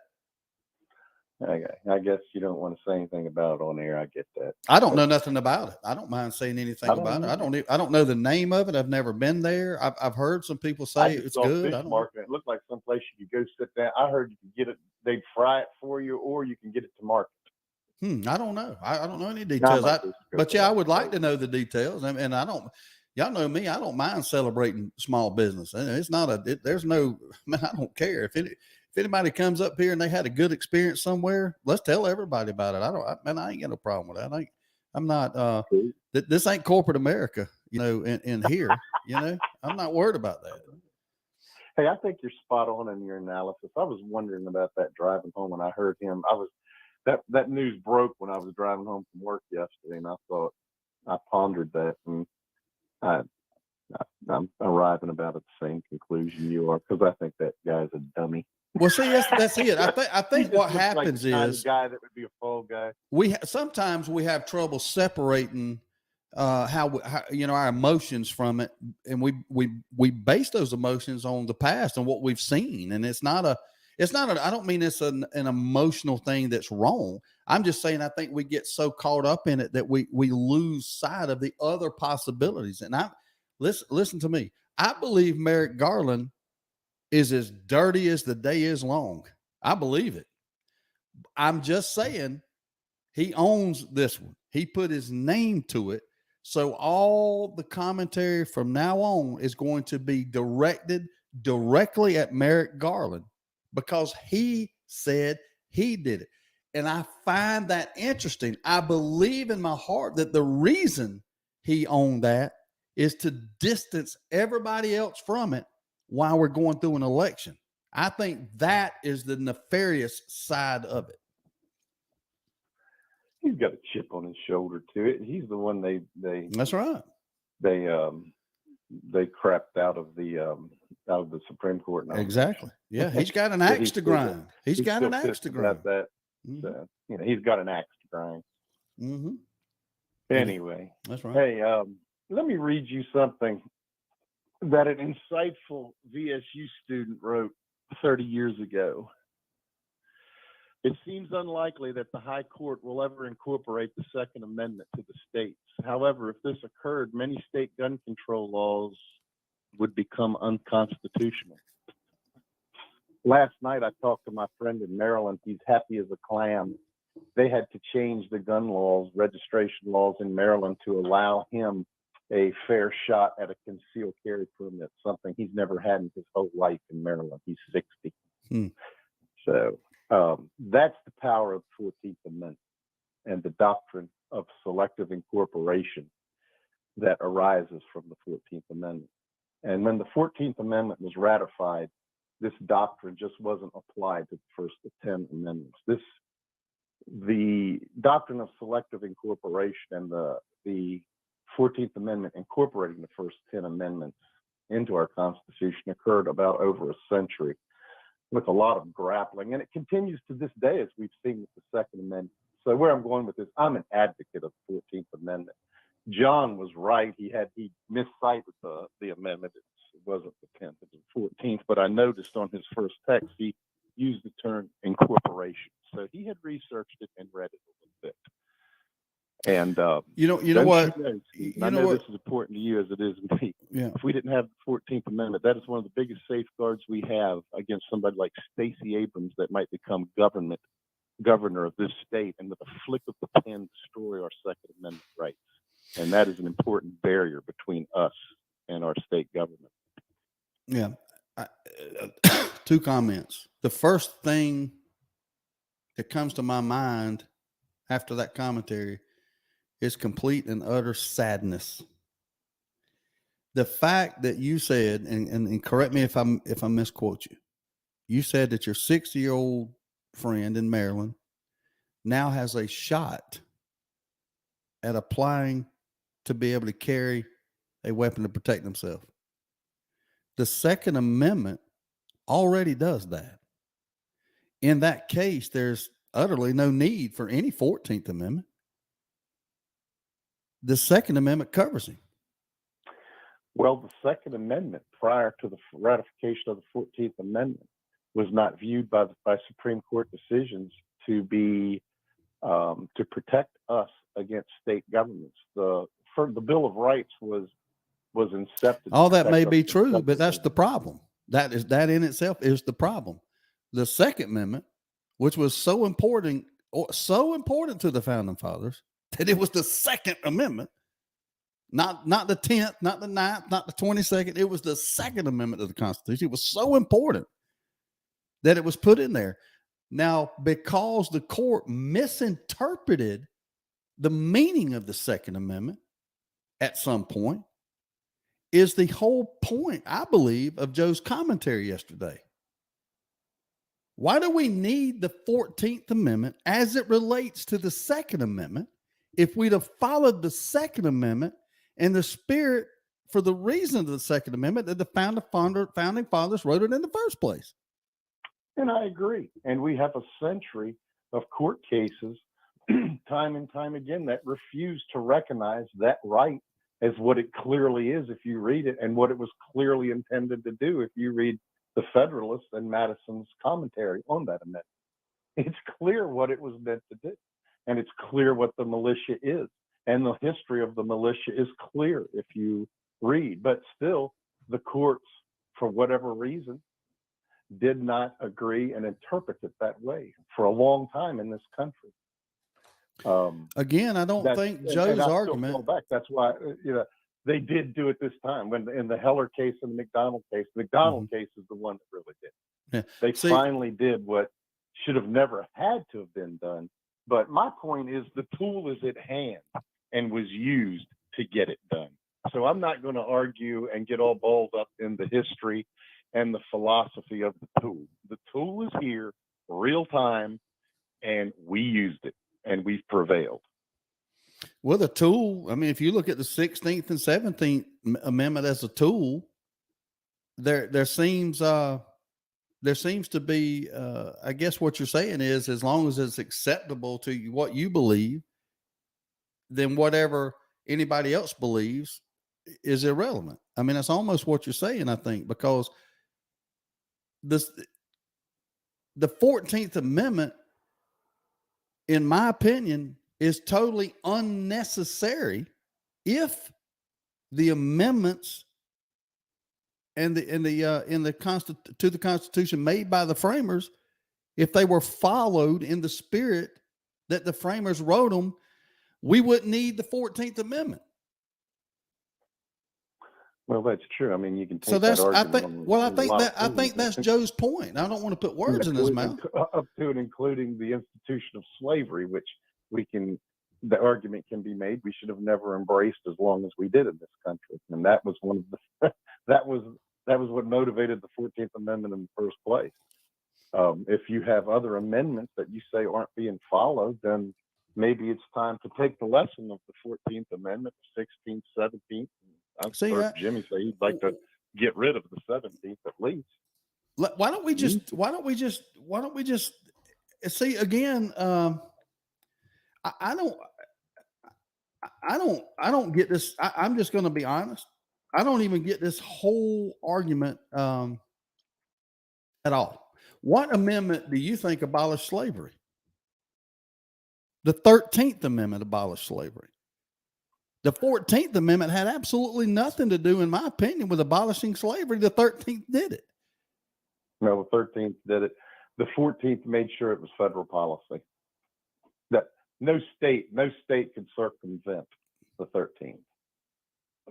That was the whole idea. That's federalism. That's pulling us together as a nation. That's showing consistency in our laws. The United States Constitution is written for all American citizens. It shouldn't be different in different states, at least not on the founding principles, the first 10 amendments, in my opinion. Our Bill of Rights. Our Bill of Rights should be consistent throughout all states. You and I agree on that because I think we both agree. Again. See, this is maddening. This is completely maddening. This is completely maddening. It's starting to piss me off. Not you. It's the interpretation that people have. Listen to this, okay? The 13th Amendment to the United States Constitution provides that neither slavery nor involuntary servitude, except as a punishment for crime, whereof the party shall be duly convicted, shall exist within the United States or any place subject to their jurisdiction.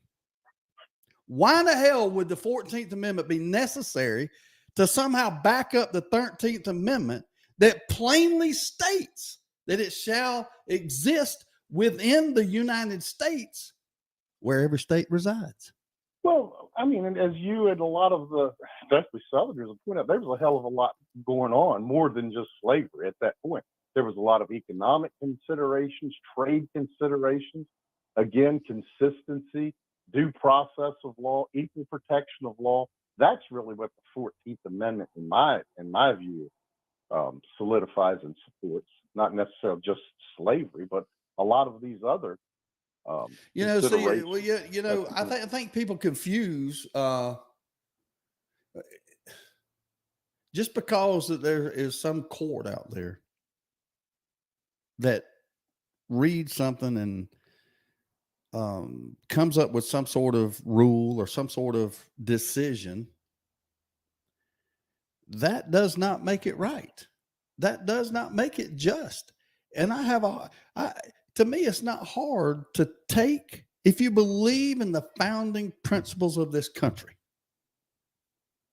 and you embrace it, then you embrace the 13th Amendment. You embrace the Second Amendment. I don't need it. I don't need these things to go to a court and then decide, well, we got to create another amendment to prop up the second, the first, the sixth, the seventh, the eighth, all these amendments. We got to clarify this thing. Why don't we just take the founding fathers' word for it when they say that neither slavery nor involuntary servitude, except as a punishment for crime wherever the party shall be duly convicted, shall exist within the United States or any place subject to their jurisdiction? Why ain't that good enough? You're not going to get an argument from me on that. But I was born in 1963, and I inherited 1 century of litigation and court. That's and true. Supreme Court interpretation. I was born into that fact. No, you're right. You're 100% where right. I part with a lot of philosophy.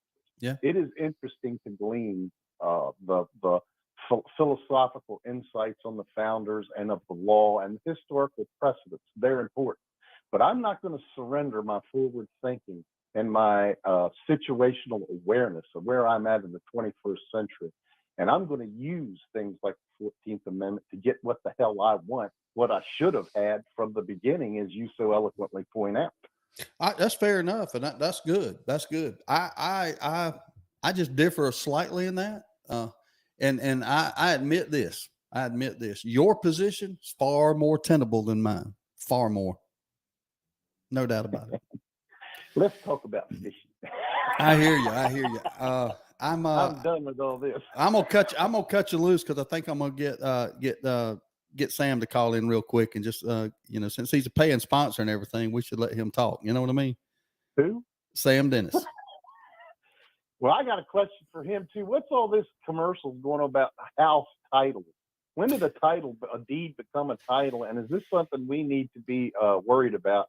Or if anybody else knows anything about it, this commercial is really going everywhere about people stealing your house. Yeah, I hear that too, man. I'm like, I'll try to ask him that if he calls. They're saying title instead of deed. So I'd like if you think about it, maybe you can bounce that off of it. We'll do it. All right, T-Rex. Good discussion. Appreciate it. All right, 229-469-1417. This is for Renee. Renee's trying to get me to yell. So Renee, get your ass off that beach. Get back to Lake Park. Be constructive. get back here. And that's as much yelling as I got for you. It's hard to yell at you, really. Okay, I can't do it. But anyway, that's the best I got. So, oh, Lord, we done woke up Anne Marie and talking about Sam, and then she has to put the word on there. So we might talk about that if he calls. Yeah, but I got to answer some text here, man. This is some important stuff. T-Rex does ask some good questions. He does. T-Rex is a librarian, by God. He's got good questions. He's got a lot of information at his fingertips. I just struggle to correct him when he's wrong. So anyway. 229-469. Oh, Jimmy, that is funny right there. That is funny right there. Jimmy says to tell, hold on a minute. Let me get back over here. Jimmy, this is hilarious. Jimmy says to tell Renee to wear her diamonds. They repel sharks. So if she goes into the water, the diamonds will repair the sharks. Now, Jimmy's hoping that the diamonds fall off into the drink. So when he goes down there with his metal detector, he can get the diamonds. So that Jimmy, he's a slick one. Good morning, Sam Dennis. Is this you, brother? First of all, you sent me the wrong phone number. What? What did I send you? Yeah, look at the text. You didn't even send an area code. You know, I can't be typing area codes while I'm going down the road. So I couldn't click on it and call. I had to actually remember it, dial it in, call it. Well, heaven forbid you have to remember it. So yeah, I did. Yeah, you did. I gave you the wrong one. You couldn't take a shoehorn and shove another fact in my brain. That's right. As big as your head is, we can't get anything in. I'm doing fantastic. How's your audience doing? That's the bigger question. They're doing good. Now they probably taking a hit right now in the last 30 seconds with your phone call, but up until then they were doing excellent. That hurts. I bet you know what? If we knew the truth, I bet people are jumping on this. I bet they're coming from out of the woodwork to get on this call. They probably are. I can see the numbers rising as we speak. I have a message. I have a message to relay to you from one of your faithful listeners. Can you talk closer to a microphone or something? I cannot hardly hear you. I'm like got my. I guess, wait a minute. I can hardly hear you. I cannot hardly hear you. Can you hear me now? Because this is like this is the best I can do. It ain't getting no better than what you got right now. That's better. But it's not good. Well, the problem's on your end. Because I mean, it always is. Yes, dear, I get it. Okay, well, I'll do the best I can to talk louder. But Anne Marie is listening, and she's got one word for you, and I'm gonna read it like she spells it. It says cooter. Wow. She must be in the mood for some stew. I think she's hungry. That's right. She's good. So anyway, that is awesome, dude. I'm so glad that whatever legacy I'm leaving is somehow tied to that. It could be. Poor children. Right. Hey, legal type question for you from our previous caller. I don't know if you were listening, but he said when did the term the deed for your house become the title to your house, and what gives with all these commercials saying that you need to protect your title, from being stolen and your house being stolen? What is going on with all that? Oh Lord, first of all, this is news to me that your house has a title. I mean, unless it's a mobile home, which arguably has a title. Mm-hmm. Titles are for things on wheels, and deeds are for things that are fixed. That's what I thought. That's how I've always thought about it. Yeah.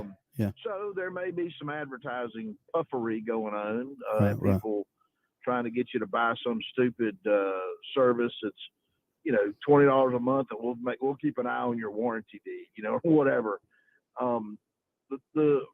Here's the cold hard reality, man. In our culture and our society, be thankful for the laws we have. If you own a piece of property and you have the deed to it, you've got the deed to it. Now, you still got to pay taxes on it. That's the problem. But you got to do it. So if you don't pay your taxes, they can take it from you. But there's a lot of notice provisions. They've got to give you notice. So if you're somewhat diligent, if owned an acre in,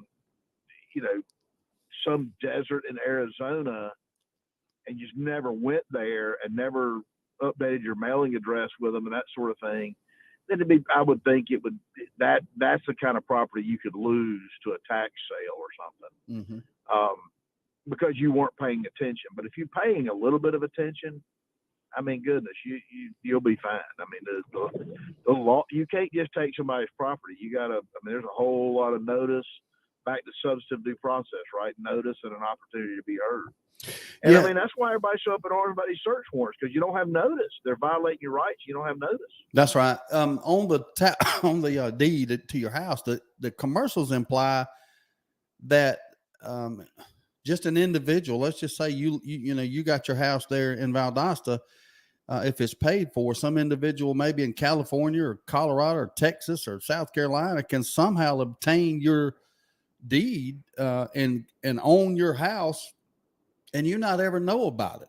I mean, how can that happen? Or is that just some sort of marketing ploy to get you to buy some insurance that you probably don't need?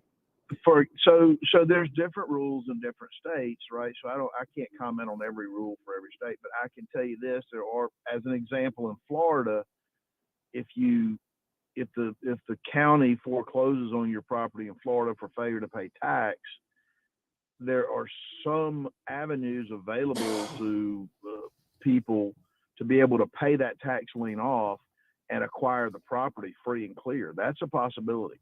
Okay, gotcha. But only after the owner has been given substantial notice. Yeah. So, Lord have mercy, you can't just take people's property. Now, if somebody effectively abandons a piece of property, it's sitting there, it's becoming an eyesore, it's dilapidated if there's any improvements on it, or it's just getting overgrown with weeds, and they're not paying their taxes. At some point, the tax man, so to speak, can levy or can foreclose the property. But it's in the newspaper. It's everything's got to be served to you. I mean, it's the first question that gets asked by a judge that signs that order is, do we have proof of service that Mr. Smith or Miss Smith knows this is happening, right?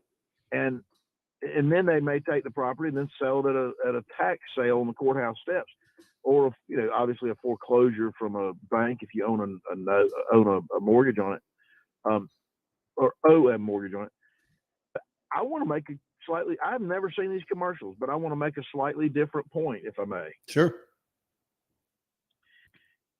Ask yourself what channels and what programs are airing those commercials. And then decide if you can draw a line between the content of that program and the content of that commercial. I bet you can. That's interesting. I bet you can. And I bet you it's content that is probably using the narrative of the deep state, or using the narrative of the government is not your friend, or these legal technicalities exist to screw you and all that stuff. I'll bet you there's a narrative, sort of a consistent narrative with that programming. The reason I say that is not to be critical of whoever's listening to it. I just think we have to be aware of who's trying to sell us what, and what are they using to hold our attention to do that. That's interesting. Does that make sense? Sure it does. Let's switch gears just a little bit. The news came out yesterday that the search warrant and those documents were related to the raid down there. Seem to be they do seem to be willing to make those public. Trump has given the green light. Yeah, get them out there now. Are you kind of excited to be able to, hopefully, as an attorney, look at that search warrant and look at the paperwork involved with that to try to determine, maybe what they're after, or did they do it right? What's your view on that as an attorney? Oh, I'm interested. Obviously, I think I said that to you the other day. You did. I'm real curious, really, what they being the operable law enforcement agency, what they wanted, what they said they wanted, and if to the extent we can glean from that, maybe what they're up to, right? What are they trying to do? Are they trying to are they going to ultimately accuse him of, or indict him for some crime that we're maybe not tuned into, or is it going to be that whole presidential record thing? I don't know, but I'm interested. So, but I've been down this road with politicians before where they say they're going to do one thing and then they do another. So we'll see. So we'll see what we get and what it actually says. You know what I mean? Yeah, I'm interested in it. You weren't listening because you were busy shuffling your kids, and we'll talk about that challenge in a minute. But Merrick Garland, the head of the DOJ, came out yesterday, and he took ownership of that. He said, "This was me. This was my call. I took the information and I made the decision to apply for the search warrant." So I found it interesting for what it's worth. And we've been arguing about it all morning. I found it interesting that he took ownership of that, because I haven't seen that. Usually it's just kind of a group effort, and nobody really wants to pin themselves as the guy. And Merrick Garland did that yesterday. So it's just interesting to me. And everything is speculative at this moment about why he would do that, or, no matter what your opinion, it is literally pure speculation at this point. But I just found it interesting that he put himself out there like that. That don't normally happen. It doesn't. And I didn't even know that. I mean, I don't, as you know, I just don't spend a lot of time watching it. It's such a sad thing to say, but I get most of my news from you. That is pretty sad there. I have to admit that. It's sad and it's terribly embarrassing. Anyway, I think it lends to your credibility. I think it lends to credibility. I'm sure you feel that way. Yeah.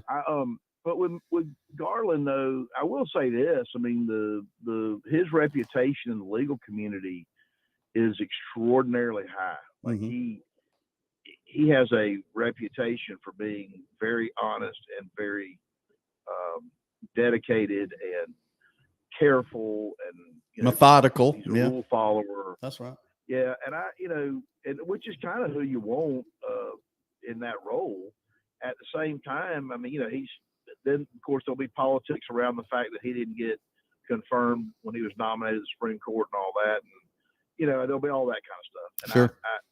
But the fact that he said that, did that, is not real surprising to me because of him.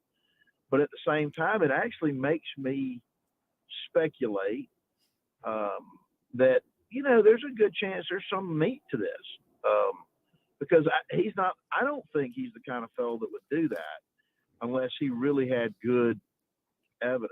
Now, it may not be. I mean, you still got to test it. You still got to put it under judicial review, and the lawyers have got to do their work and do their due diligence and study and research and decide whether or not there's a reason that this was improper. But I mean, that it's pure speculation on my part. But if I were representing Donald Trump, I would say to myself, okay, that's concerning, right? Because this doesn't happen as a general rule, and B, he's the kind of guy that you better take him seriously, because he's not the kind of fella that throws words around. You know what I mean? Like, he's not a.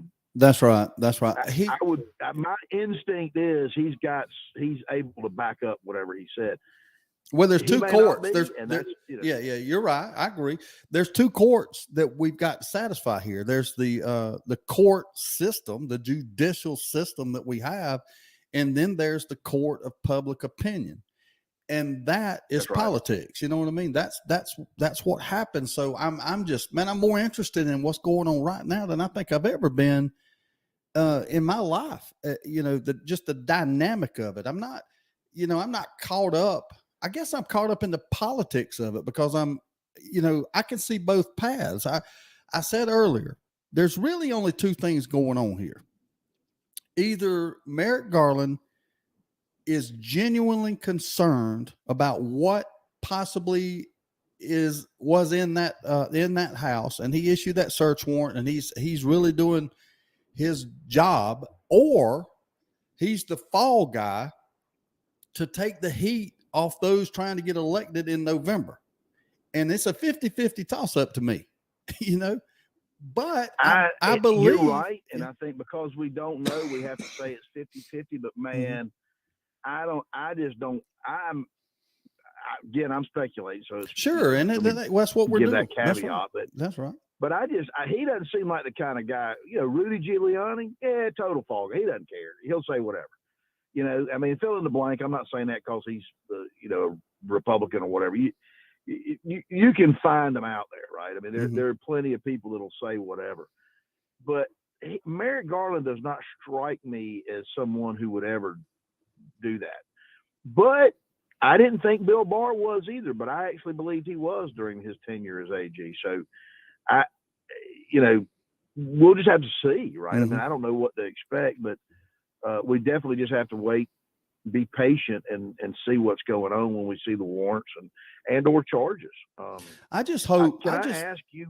I just hope it's clear cut. You know what I mean? I wish just for once, whatever was out there, you know, that it was just, there was no question about it. He's either unquestionably I'll tell you what I'd like to see. This is what I'd like to see.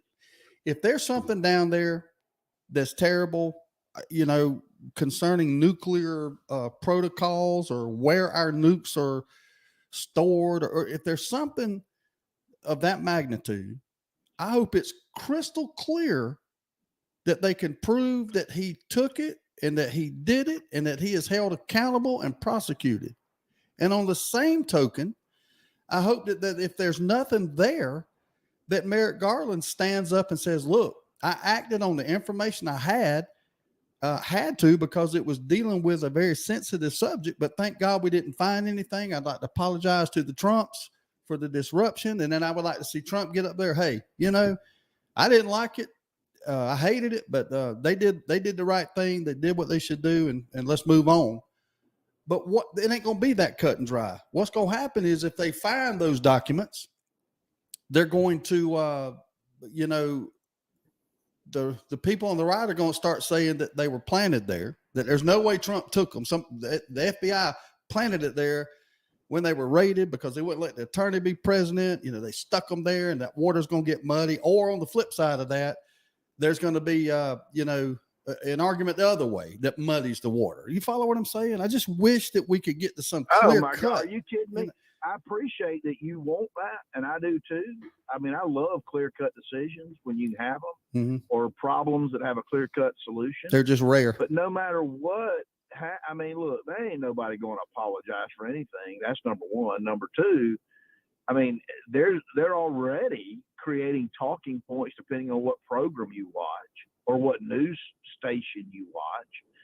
And you know, I'm not going to beat that horse anymore, but you know how much I hate that. I mean, because it's like there's just so much noise. We can't even determine, you know, anymore.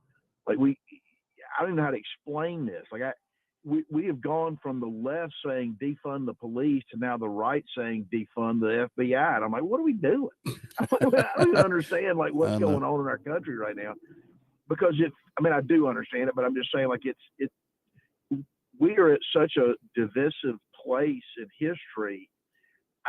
I'm not sure it's ever been this divided. I guess every generation says that, but in my lifetime, I don't recall it ever being this divided. And to the point that both sides are ready to just dismiss right out of hand what the other side says, right? And then there's guys like you, I won't say you, but guys like me that are sitting there kind of going, well, I mean, some of that seems true and some of that other seems true, you know, and some of both of y'all seem false, and I'm not sure. Oh, I have no idea. Problem, you know? I honestly have no idea. I know this much. I don't either. I know this much. And then I don't know what she meant by this. Renee said something about us forgetting that they work for us. I don't know where that comes from, but I can tell you this in all honesty. I depend on my government and my legal system and my officers, you know, if there is an accusation, especially in this case, if there's an accusation out there, I've got to trust somebody to look at that accusation, look at this potential situation, make a determination as to whether or not we need to look further into it. And I can just say this: if that there was a compelling reason to issue a search warrant, then they needed to do it. They needed to do it. There's no doubt about it. Now, the problem is our country's so divided that people just automatically, depending on what side you are, automatically believe that it's bullshit, that it's a trumped up charge. Pardon the use of Trump, but they automatically draw a conclusion, and we just don't know. And the sad thing about it, when all this clears out, we're still not going to know. The only thing we're going to know is that whatever happened because Merrick Garland made the decision to do it, and he owned it. It's just an interesting time, crazy time we find ourselves in this country. It's crazy.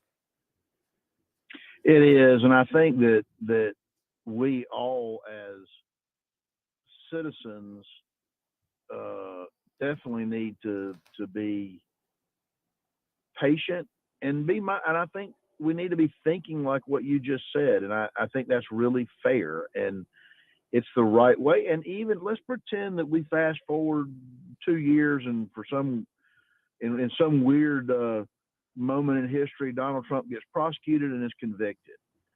Well, okay, that may happen. I doubt it, but let's just pretend that happens.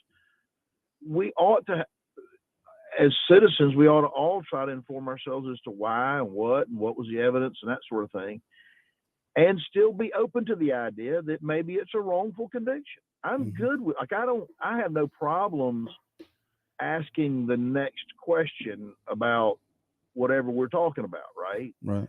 Right now, the question is, what evidence did they have or present, at least, right, to secure the search warrant? Mm-hmm. My instinct, which is speculation, is that there had to be some evidence, because judges typically don't just sign search warrants in cases like this. Now, in the garden variety cocaine case in Valdosta, Georgia, with all due respect, there's, search warrants get signed, man. That's just the way it works.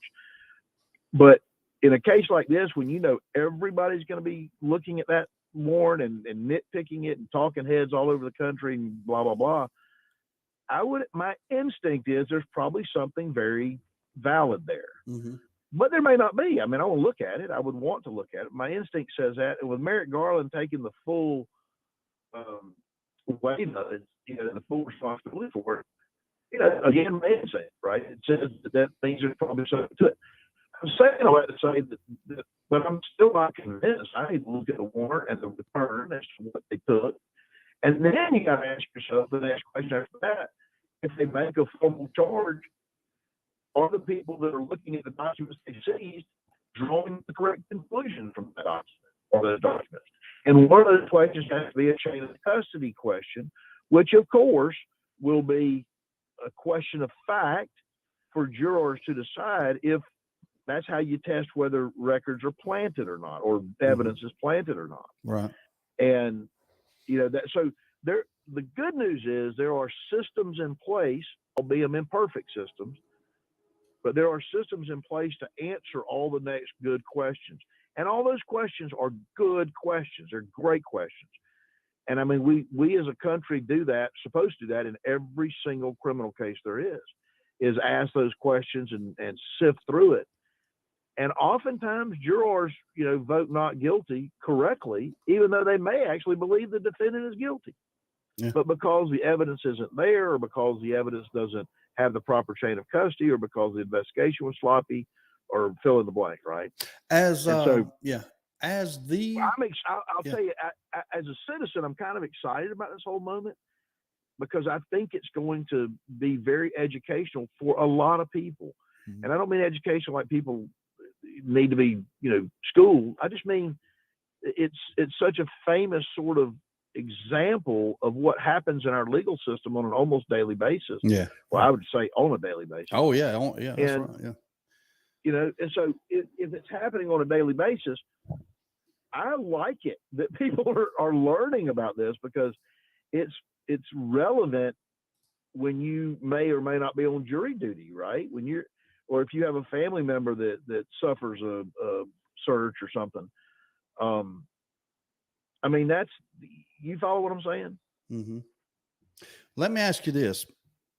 As the number one criminal defense attorney in the United States and beyond, are you troubled or concerned if let's just say you were representing Donald Trump at this same point in time? Okay. In other words, all the speculations out there, you haven't, you probably as his attorney have seen the warrant by this point, I would think. Is that correct? Would you have seen it by now? Not necessarily. I might have seen the return. I probably would have seen it by now. Well, when they served the search warrant, wouldn't Donald Trump have a copy of that search warrant if he served the search warrant? Let me tell you. Yeah, but let me tell you.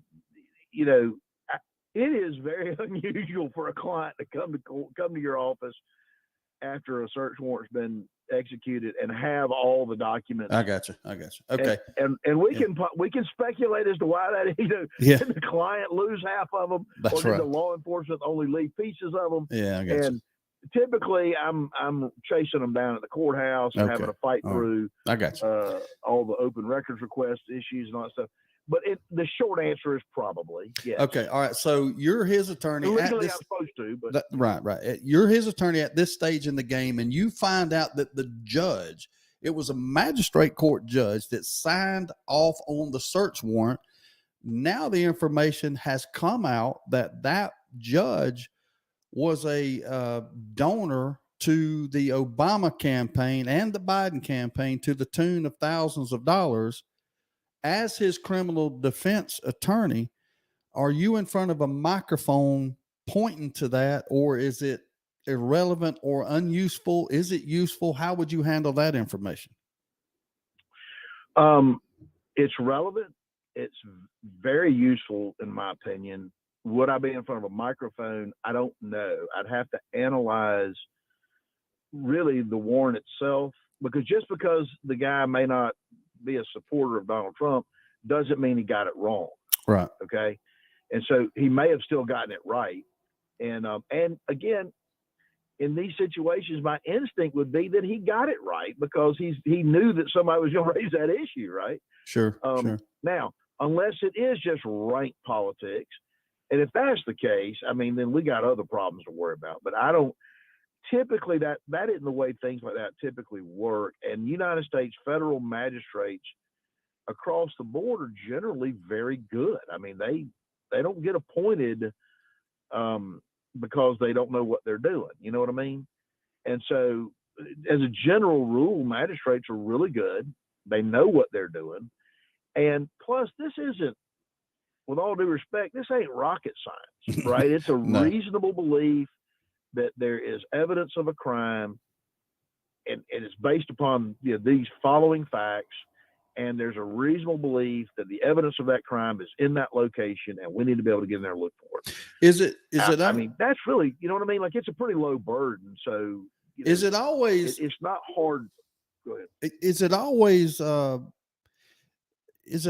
safe to assume if somebody serves a search warrant and the reasons that they issued the warrant lead to them finding something they thought that was going to be there, does it always lead to a automatic criminal prosecution, or once that evidence has been discovered and they look at it, and do they sometimes make it the decision as, hey, look, this was improper, I don't think he needs to go to jail for it?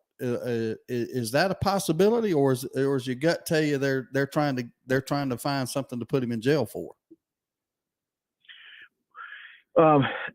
Not every search warrant that uncovers or that discovers evidence leads to a prosecution. That just doesn't always happen, but it does happen almost always, right? So, like, if they go in there and they find marijuana, nowadays they may turn away from it, just because, let's be honest, marijuana is legal in so many states now, and it's partially legal in Georgia and Florida and all that. You know what I mean? So they still arrest on it and prosecute marijuana cases, but let's pretend there's a little bit in an ashtray or something, in the house or in somebody's bedroom in a case like this. It probably doesn't even get. Well, it may get talked about just because it'd be, salacious for the news, but I doubt they'd prosecute anybody for it under these circumstances. But if you had a couple of kilos of cocaine under the bed, that's different. Okay, maybe they would prosecute that. But in answer to your question, what my instinct is, you don't usually do search warrants in cases like with cases and potential defendants like Donald Trump, unless you're pretty. I mean, you're doing a pretty aggressive investigation, right? Yeah. Like it's like you've got. He's obviously a person of focus. Well, maybe maybe his family or people close to him or whatever that are helping. I don't know. I mean, that may have culpability also. And plus, there's some talk that fellow that they arrested recently might be flipping on him or giving evidence against him or something. And I'm saying all that to say this, that my instinct in this case is that they ain't doing it to clear him. You know what I mean? They didn't go searching to clear him of any wrongdoing. I mean, they went searching for stuff that they think he's done wrong, evidence of something that he's done, that they think he's done wrong. Let me go a step further, and I want to tell everybody this. It doesn't mean, you get a search warrant, does not mean you committed a crime. I can tell you that. I mean, look, I'm not convinced that Donald Trump has committed a crime or that there's evidence enough to prosecute him or anything based on this. I mean, this is just simply an investigation, and they were able to take what I consider to be, and this will be shocking to you, a baby step in the prosecution of somebody. Yeah. Search warrants, man, that ain't the end all be all. No, I got you. His attorney is a lady named Christina Bobb, B-O-B-B, and she's all over the news last night and this morning saying there was absolutely nothing there. I mean, she's adamant about it. I said, there's absolutely nothing there. So we're going to see, I guess. We're going to see. Talk to me real quick. And it'll be interesting, though. Real quick. You know what the left will say if there's nothing there? Who tipped him off? Well, that's right. Yeah. Well, that's right. And that's to my point earlier. If they do find something there, it was planted, right? So, that's just. I mean, it's like, I just want to encourage everybody, don't be so cynical. Yeah, well, it's hard not to be. I'm not a fan of Donald Trump. I have never been a fan of his. Y'all know that. Everybody knows that. But I am completely open to the very real possibility that this is totally political, and there wasn't anything there, and he didn't do anything wrong. I mean, that's right. I get it. I get it. Yeah. I mean, I get that is totally possible. You know what I mean? Yeah, I'm not going to keep you long. I know you got court at 9, but I do have a question to one of our listeners. I think it was Elrod.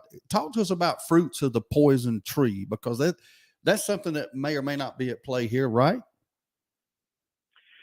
Well, maybe. So fruit of the poisonous tree is a doctrine that leads to what's called the exclusionary rule. So, which is practically dead in this country, but you should be mad about that. What that means is if the law enforcement or the government violates the law in search warrants, let's use that as an example, and let's say that they did not do the search warrant correctly or did not have probable cause, or that they searched illegally even after the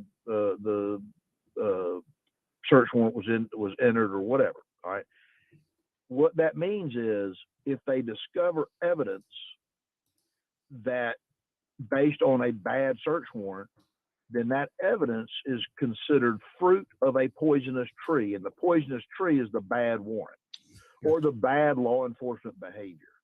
And if that bad law enforcement behavior led to the discovery of evidence, but you invalidate that behavior is illegal, then the fruit from that poisonous tree should require that a judge then exclude the evidence.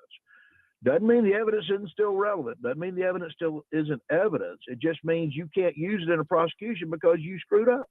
Gotcha. And we're not going to let you have it, right? We're going to exclude it from this case. So it happens, for instance, let's say that you want to search a car out on the interstate, and there's some law out there about, you can hold them for 20 minutes while the drug dog gets there, but if you hold them for 26 minutes, it's too long, or what? I mean, there's some gray area in there. But let's pretend you hold somebody for an hour. Clearly, that's out of bounds. The court had said that's too long. You're violating their constitutional rights. And then the dog comes and search, and hits on the car, and you search it. Well, they say, look, I mean, I would, as a defense lawyer, say you held them too long, you violated their constitutional rights. And at that point, once you violate their rights, everything after that is fruit of the poisonous tree. You can't have it.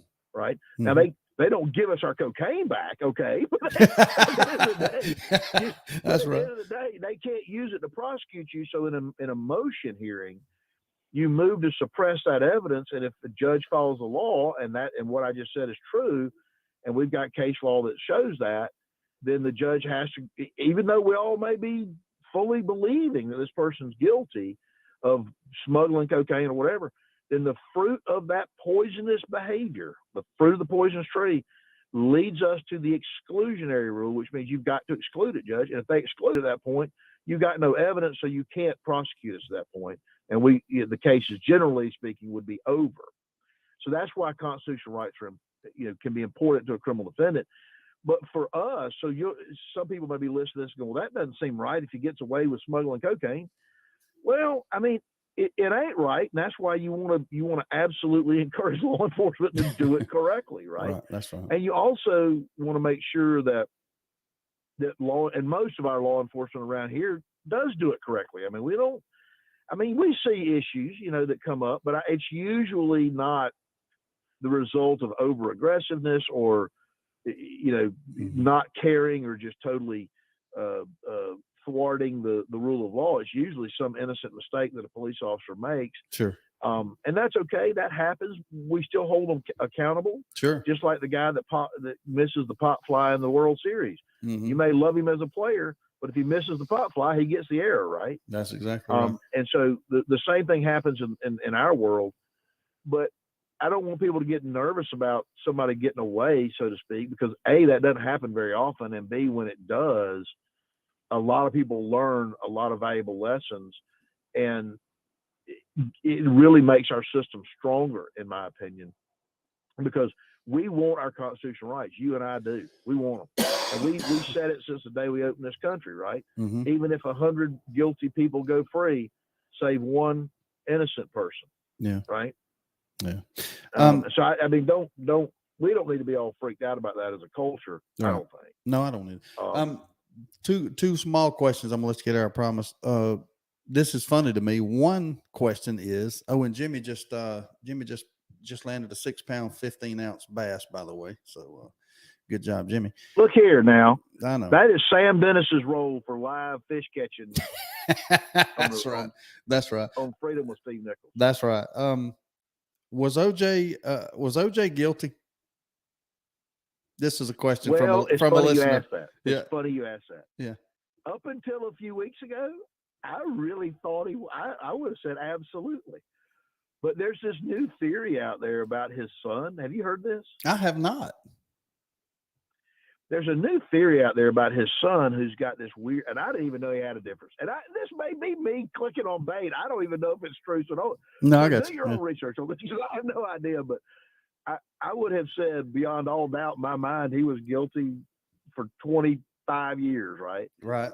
But in the last few weeks, I read something, and I did not follow up on it, but that he was covering for his son, who was mad that that Nicole Brown Simpson was he thought was dating Mr. Goldman. Of course, we know they were just coming home after I don't remember what it was, but I don't think it was a dating situation. But anyway, and the reason the glove didn't fit and the reason there was a different person's DNA there and all that stuff is because of his son. And he tried to help.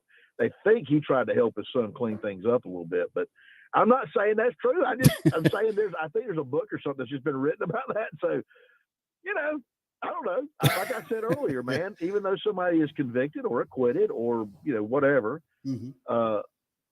for me, I still ask the next question. Was it the correct move or not? And was it the correct decision? They have the evidence. And I think that the not guilty was the right verdict.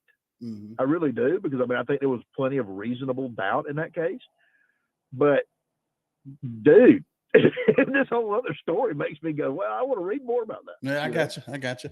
All right. The other question is I've got here is my daughter Emmy, and you love her like and I love her and her right. painting, and yeah. she's awesome. She is, and she's in the FFA, Future Farmers of America at Cook Middle. They're doing their first annual 50-50 raffle as a as a fundraiser. You can get. I will buy whatever she wants me to buy.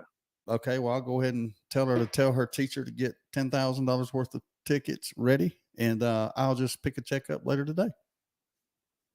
I'm gonna need to talk to her about what she wants me to buy. I will not take it from you. I'm just teasing. I appreciate that, and I know, but again, this is an opportunity to tell everybody they're cheap. You get one ticket for $3, or you can get 5 tickets for $10. But it's a 50-50 drawing, and you know whatever money they raise, if they pull your ticket, you get half the take, and it's a fundraiser for FFA there at Cook Middle, and I do appreciate it, and I'll let her conduct the transaction with you between now and the cutoff date, which is sometime in September. So over the next couple of weeks, I'll get with you. Oh, absolutely. I mean, I do that for her. Don't worry. And just remember, I got 3 kids in school too, buddy. That favor's coming back around. Hey, let me tell you something. I have bought peaches from you on more than one occasion to help your kids. Look, if we could have broke free and sold peaches this summer, we would have done it. Yeah. The kids still talk about that, Steve. That memory is so good to them. Of course, they did it with my dad too. Sure. Yeah. It's just these are good lessons to teach kids about money and raising money and making money, earning money, and of course it stimulates conversations like the classic conversation between you and your son David. We'll talk about him a little bit. When he brought up the fact that he believes that he should get $15 an hour because he's always heard you say that should be the minimum wage, but then I thought that was pretty clever. Listen, man, I to this day, that's one of my favorite stories. Mine too. About him. Yeah. And I want to share this with you real quick. I'm actually sitting outside waiting on my staff to bring me my files because I'm getting ready to go to the courthouse. But I got to tell you, my entire family went to New York with me when I presented to the Bronx Defenders up there. And then David by himself went to Rhode Island when I was there teaching at the Roger Williams Law School. And I want to encourage everybody, to the extent you can, let your kids be with you when you're doing your work. Mm-hmm. Mm-hmm. Man, that's good. It's good. You remember that when we were in school? Do you remember that there was that day that there was, I don't remember what they called it, but it was the kid going to work with the parent day, and we went and did that, and we came back to school and talked about it. You remember that? I do remember that, and I look back on my life. So I used to work with my dad at the grocery store, and then I worked with him in his machine shop in the backyard when he made me. I didn't really want to do that when I was a youngster, but now, of course, I miss those moments more than anything. Absolutely, they were so much fun for me. But but being with my dad in the grocery store, yes, I don't know how. I want to just say I've been. I'm gonna say something that's really crazy, but crazier than I probably have ever said on this program. But saying something right there. I know, trust me. But I kind of got to the place where I don't know how we'd ever do it, but I'm convinced we ought to have a neighborhood one-room school virtually in every neighborhood. You know what I mean? Mm-hmm. And it ought to be, and we ought to have one teacher facilitating the learning process, because you got the internet. I mean, all of human knowledge is right there on the screen if you want it, and we can facilitate with a teacher. But I think school ought to be a lot shorter, like 2 to 4 hours a day. It doesn't need to be 8 hours a day. Mm-hmm. And I think, especially for kids that can go to work with their parents, I think employers ought to be fine with you to go to where, I mean, I know that not everybody has their own business. I get that, but my gosh, I wouldn't mind it. My staff knows that if they've got a child that needs to come be with them at the office, it's fine. I'll put them to work. That's right. So, yeah, you know what I mean? I'm saying, here, take this trash out, clean these bathrooms. I know it ain't, you know, you ain't making no $1 million or nothing, but as a kid, just being around people working and earning a living and learning how to, you know, that old Sam will grab a trash bag and throw it away too, even though his name's on the sign. It's a teaching moment. Lessons, man. That's right. I agree with you 100%. So and I don't know how we get there, but my eyes are getting wide open right now because David's in high school and we love it there. I mean, it's been so far. I mean, it's just a weekend, but I really like the teachers so far. I like the subject matter that I've been helping David with a little bit, not much, but you know, just getting exposed to it. So I'm very excited about it, but it is causing me to pause, Steve, and wonder about different ways to deliver education. You know what I mean? Yeah. Yeah. Well, man, this is a whole nother subject, but you know, I don't know if you've seen the pictures that are circulating on Facebook. I'm not going to call it's not a criticism. Okay. But there's a certain school in our, in our area that seems to be just, it is a picture of the hallway. Well, I'm just going to say it because it's not a criticism. It's Lowndes High School. You and I went there. We've got a history there. Oh, I saw that. Yeah. I saw that picture. I felt so in there. sad for the people. I know, man. I thought the same thing there. Just for the audience that hadn't seen the picture, it's students changing classes, going from one class to the other. And it's a picture, a big picture of the hallway. And when I say the students are stacked in there like sardines, I think that's an understatement. It is incredible, man. That don't look good at all. It just don't. And I do understand that Lowndes they took immediate action to help alleviate that problem. So good for them. I'm sure they'll get it figured out. I've got confidence in them, but man, the first thing I thought when I saw it, Sam, is we need to build another high school. Well, I thought similar thoughts, and I don't mind telling you, when I saw that picture first day, which was last Friday, I think, I saw somebody post it, and I thought, man, you know, of course, Valdosta is not much different. It's packed in there too. That's right. And what I would tell you is this: I keep asking myself, and this is I'm serious about this. You think about it for a minute. I keep asking myself, why do we think it's a good idea to take teenagers and shove them into a facility, essentially making them prisoners for the day? And why do we do that? What do we think they're going to learn? I mean, I'm not suggesting that they can't learn their, the academic stuff. I get that. But you can learn that, honestly, pretty much anywhere under any circumstances, as long as you got the information, someone kind of staying on you to help you through it. Sure. The question is, what are they learning apart from that? And it feels like we are in a constant sort of reactionary survival mode where we are constantly having to do what Lowndes just did, right? Rearrange schedules or whatever they did. I don't know what they did to get the hallways a little less crowded. But then there's all these, we're rebuilding schools to be sure doors locked from the inside or whatever. I mean, there's all these reactionary things. We're going a new test this year. It's a new method of determining this or determining that. So it's in this ever changing and evolutionary state that I feel like is a survival mode as opposed to a growing mode or an improvement mode. Does that make sense? Yeah, it does. It does make sense. But I'm not saying that my idea is any better. I like your idea. I think we should go back to the little house on the prairie, neighborhood, small school, and make them dang kids walk uphill to school both ways like you and I had to do. I'm okay with that, actually. Let's do it. And I tell you that at the end of the day, there's your appeal stuff. These are all the properties with the appeal letters and everything. Thank you very much. You're welcome. Can I have a notepad? Oh, yes, sir. Sorry. No, that's okay. I'm interested in that. If you need me to go stand in for you, I can handle that case for you. I've got great confidence in myself. You know what? Come on. Come on.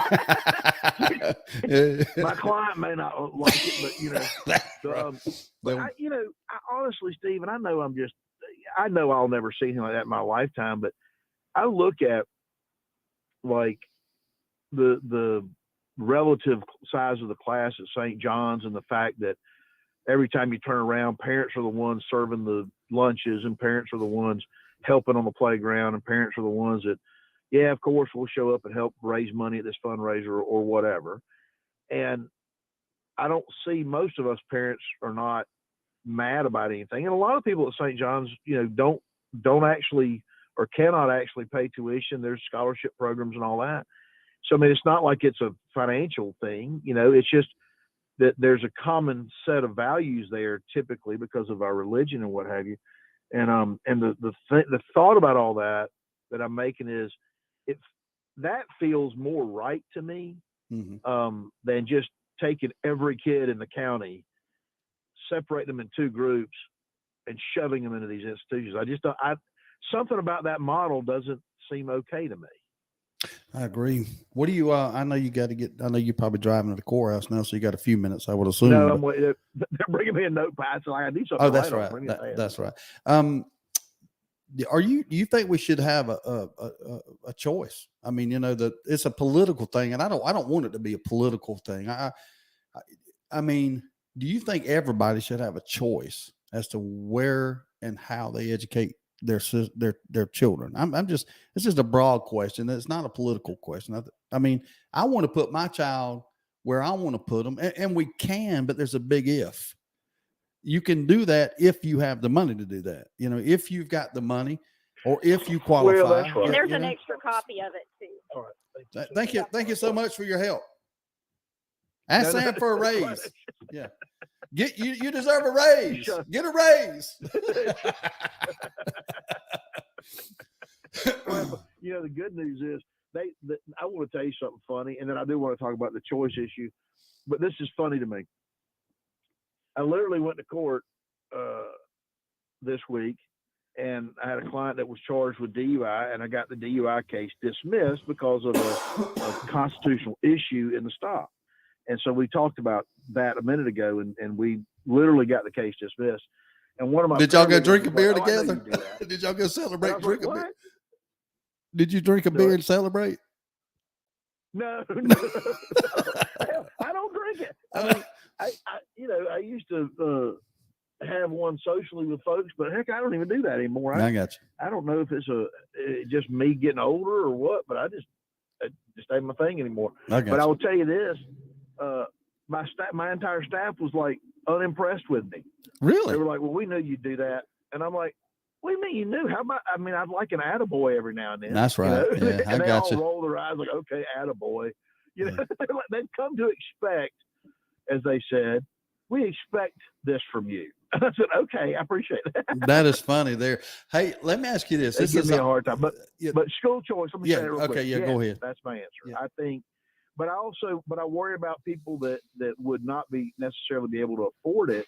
Now, part of me says we could probably rearrange some of these property tax issues. Yeah. And you know what I mean? and somehow provide an education for those who otherwise cannot afford to do it on their own. Yeah. I guess what I'm saying is there's got to be a better way to think through these problems, and I'm not sure the way we're doing it right now is our highest and best way. I got you. This is an off the wall funny question because I have a really easy answer to this, but what do you think? I don't know why this popped in my mind, but what do you think the worst smell in the world is? The worst smell? Yeah, or one of the worst smells. I will tell you the worst smell. You want to know what the worst smell is? Yep. It is human vomit. Human vomit. That isn't mine. That isn't yours. That is stinky. That's very stinky. But I can tell you, I used to work. I worked at Greenleaf years ago, and I always prided myself on being a good employee everywhere I went or whatever. And I clean up. I was a janitor at two Baptist churches when I was a kid, and I was not too proud to clean bathrooms or whatever. I didn't mind doing it at all. But at Greenleaf one time, somebody threw up in the hallway, and I was told to go clean it up, and then I threw up. I said, I can't do it. I'm sorry. That is funny right there. A couple of answers. I don't want to say no to my boss, but I'm like, Okay. unless you want a third person in here to clean up twice as much puke, I can't do it. I'll give you a couple of listeners' answers, and then I'll give you mine. And I think you might agree with me, or at least think it's in the running. But Jim Parker says a decaying carcass. Charles Shepard says rotten potatoes. Lee Leggett Kitchen says a burned body. Now, John Carroll says manatee breath. And I think you and I both know what he's talking about there. I will tell you, John Carroll, that there is nothing more fearful than a killer than breath from a killer manatee. I'm just going to put that out there. That's right. That's right. Sid Hobart says, ugh, I'm eating breakfast. So sorry, Sid. But okay, let me tell you what I think the worst smell. He's eating breakfast at 8:30 in the morning, man. That's right. I want to know if you remember. Okay. Now, I hope I don't make you vomit before court when I say this, but do you remember when you and I, this was, I can almost say that this is when you and I first met. It was in the 7th grade at Hayhire. And you know that little white building that was by the gym? We had a class in there. You and I were in that class together. You may not remember it, but I'm sure you remember that little white building next to the old gym. You do remember that? Gosh, I'm trying to, but I'm having all. But tell me. Okay. Well, the worst smell. I got you. The worst smell in the world. You do remember the old gym, playing basketball in there? I do. All right. Do you remember the locker rooms in that gym? You had to go down, that was on the far end of the gym. You had to go down the steps, 5 or 6 steps, and it was below ground level. It was concrete in there, no ventilation. It was damp and rank and moist, and it stunk. It stunk. And I remember this. Not only did it stink, but I was like, this was my first experience of being in a locker room where, like, boys acted like boys. You know what I mean? That's right. That's right. And that was my first experience. And I just want to point out that I still may be a little scarred from it. No doubt about it. Well, Sam, I appreciate you calling in this morning, man. I know you got to go get ready for court, and I don't want to I don't want to get sued for blowing the case or anything like that. And I know how you are. You know what I mean? No, we ain't blowing no cases today. I can assure you that. So this is a slam dunk here. Well, maybe next week I'll tell you why I'm at the courthouse and who my client. Actually, this is one of those weird situations where I probably can tell you who my client is and what the issue is. I can't wait. That's awesome right there. I'll give you a little teaser. Okay. I'm the client this morning. Oh, really? So you're defending yourself this morning, huh? I got you. Well, I don't know about defending. That's probably an overstatement. You're representing yourself. No, I don't mind telling you. Look, I appeal the tax man. I use that word interchangeably. The tax person's assessment of my properties every year. Yeah. Because I'm like, first of all, you guys don't ever buy or sell anything. You don't know anything about the value of houses. Mm-hmm. And what tickles me is they go in and they increase the value of your house. The minute the housing market starts to show a little bit of strength, they up the value. The minute the bottom falls out, they don't reduce the value. You know what I mean? Mm-hmm. That's right. That's right. Yeah. I appeal it. I'm fighting a good fight this morning. Okay. Well, you can always plead the fifth if needed. Wade Stalvey says his wife's black mouth cur dog's farts are the worst smell. I don't know if that's true, but the way he describes it, stinks. It sounds like it's true. You know what I mean? It's very eloquent. All right, go get him, counselor. We appreciate the call in this morning. All right, man. I'll talk to you soon. All right, see you, Sammy. You too. Bye. Bye. All right, I'm gonna take a quick break, but don't go nowhere. I just got to go. I got to go to the bathroom again. I'm sorry. It's not a prostate problem. It's a coffee problem. We'll be right back.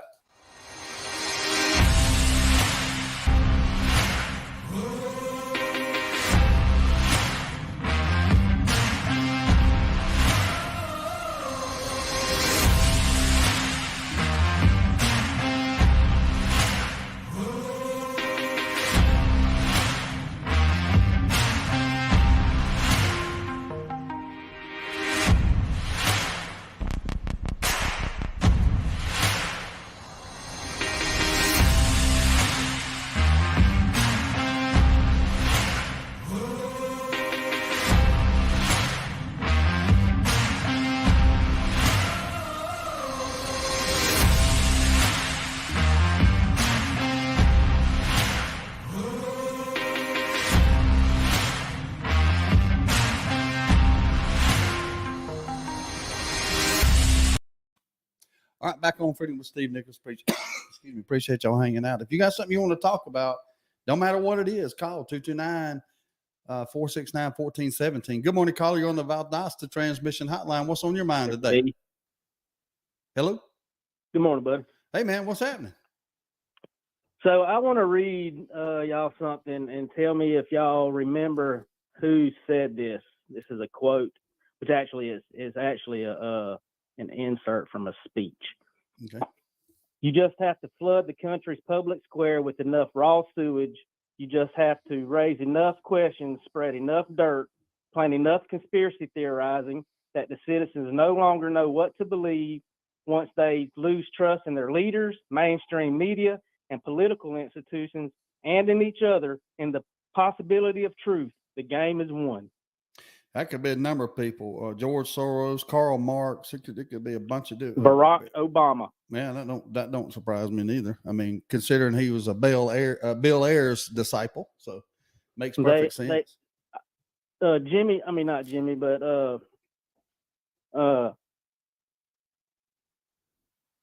not Jimmy Zinker, but our other buddy. He always tries to point out to us that they're always telling us what they're gonna do or what they're doing. Mm-hmm. And this is one of those examples. Is exactly what's happening in this country right now. They overload us with information. Mm-hmm. We don't know what the heck to believe one way or the other. Mm-hmm. And usually, like this crap going on with Trump right now, it's just a distraction from other things like Hunter Biden. Sure. And they couldn't get Trump on this January 6th crap, so they're digging even further to try to get him on it. It's a bunch of mess, and it's clouding the water, and folks are jumping right on board. And the sad thing is, JT, is that I see the right embracing the same tactic, maybe out of necessity. Well, I didn't say right or left. I'm saying it. I'm just saying. When I say they, I mean both, right and left. No, I'm saying that what you're seeing is you're seeing the right do it more and more, and I believe it's out of necessity, not out of an ideology. There is a difference there, but it's ideological on the left. There ain't no doubt about that. Well, I mean, it has become like a virus, and it's taken over. Yep, they've both learned, especially with technology the way it is. It makes it so easy to overload us with information. All you got to say it. All you got to do is say it, and a portion of the public will believe it just because of who said it. Yeah. So again, I was just pointing out that Barack, this was in a speech a couple of years ago that Barack did, and he was mainly telling us what they were doing to us. Yeah, that's right. They'll tell you if you'll listen. Appreciate the call, my brother. I wanted to share that with y'all. All right. Have a good weekend, JT. You too, buddy. All right. Bye-bye. 229-469-1417. Be glad to talk to you guys if you've got something on your mind. Lots of comments this morning. I haven't really been able to stay on top of all of them, but good stuff. I don't know. We got to come up with a better strategy. I don't know. Renee says that damn video of Hunter getting into Air Force One really pisses me off. Yeah, there's something about it that just don't sit well with me neither. When I see, and it's always been this way, man. I don't care if it was a Republican or a Democrat or whoever. When I see them loading up to go on vacation, when my perspective is that they just got off vacation, I mean, I hate that because we're paying for it. I haven't taken a real vacation in quite some time now. Just because you take off from one thing don't mean you're on vacation. I'm talking about I hadn't been able to go anywhere and do anything. And yet I see these idiots, flying all over the place. I guess, it's one thing if you're a successful business person and you're taking trip after trip after trip, but if you're a government official and you're burning up my tax dollars to do that, I just hate it. It just bothers me too, and it makes me want to puke. But anyway.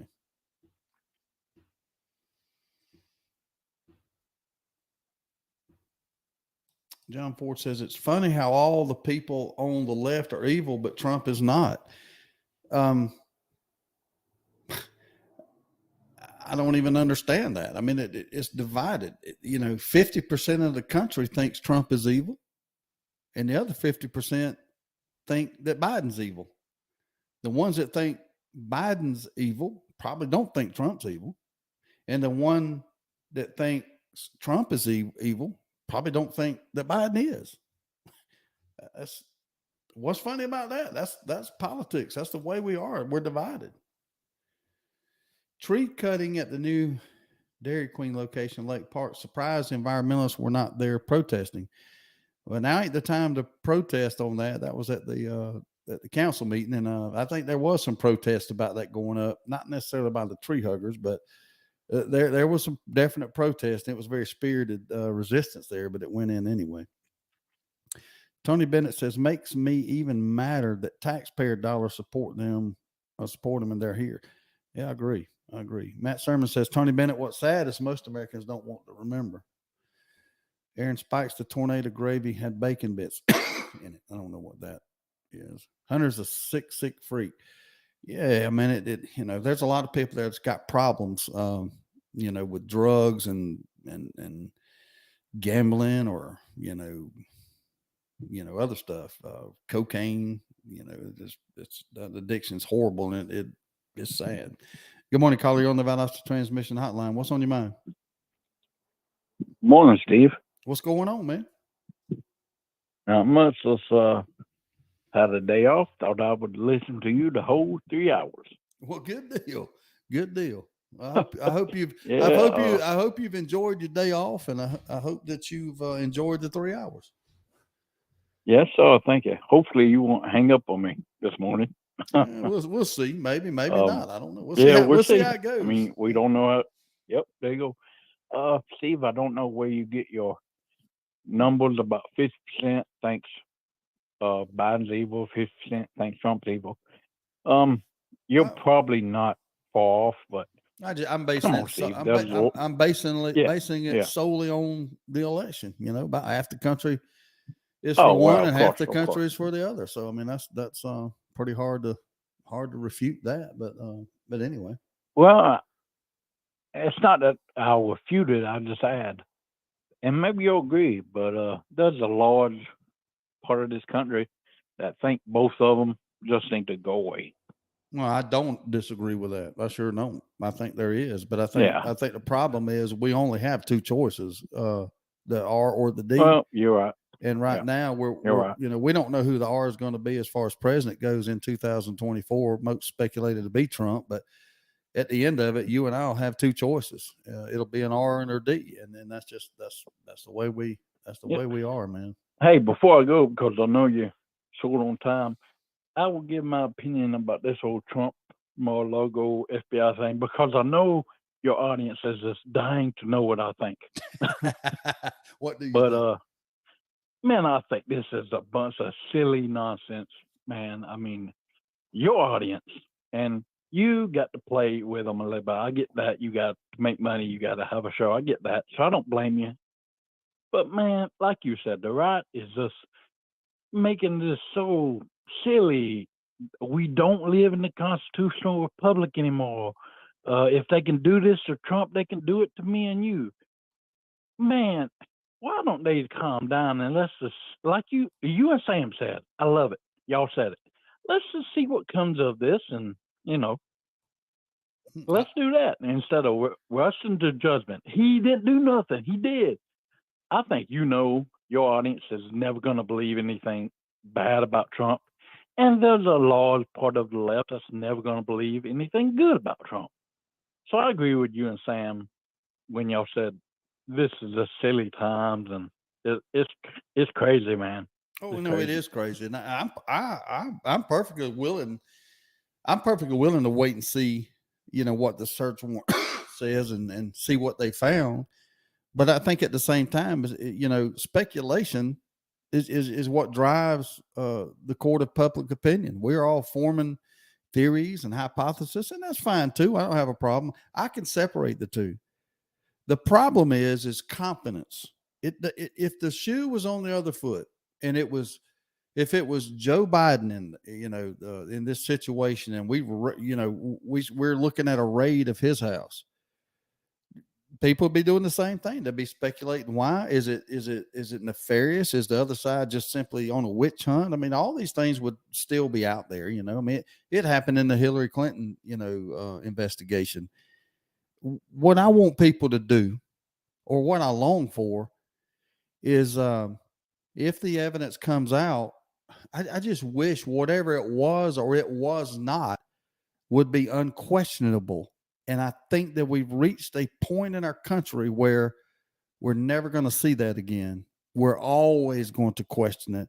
The media will get involved, the right will get involved, the left will get involved, and they'll try to seize control of the rhetoric and seize control of the facts and twist them into their advantage, so that you and I will choose shoot R or shoot D.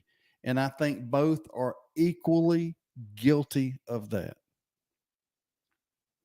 Well, I absolutely agree with your statement about if the shoes was on the other foot, Biden was being raided, the left would probably be acting crazy. But before I go to end this, people like Jimmy and maybe Joe and Renee and everybody, that I think Sam should hire them as lawyers, because what people are doing is sprinkling reasonable doubt when Jimmy brings up that Garland and the FBI can't be trusted. So therefore, what does that mean? Oh, that means you can't trust them with the outcome of this.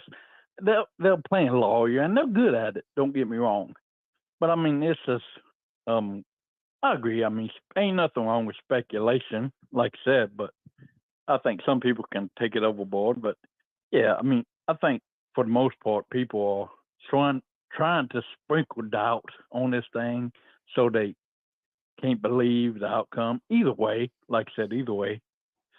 But yeah, I mean, I guess we're in agreement this morning, which doesn't happen too often. Let me ask you this. Do you remember when Hillary was on the hot seat for her emails and Comey was supposedly investigating her and this, that, and the other? And then the outcome of it was basically an excoriation from Comey. He stated that she should not have done that. It was highly improper. But he stopped short of charging her with that.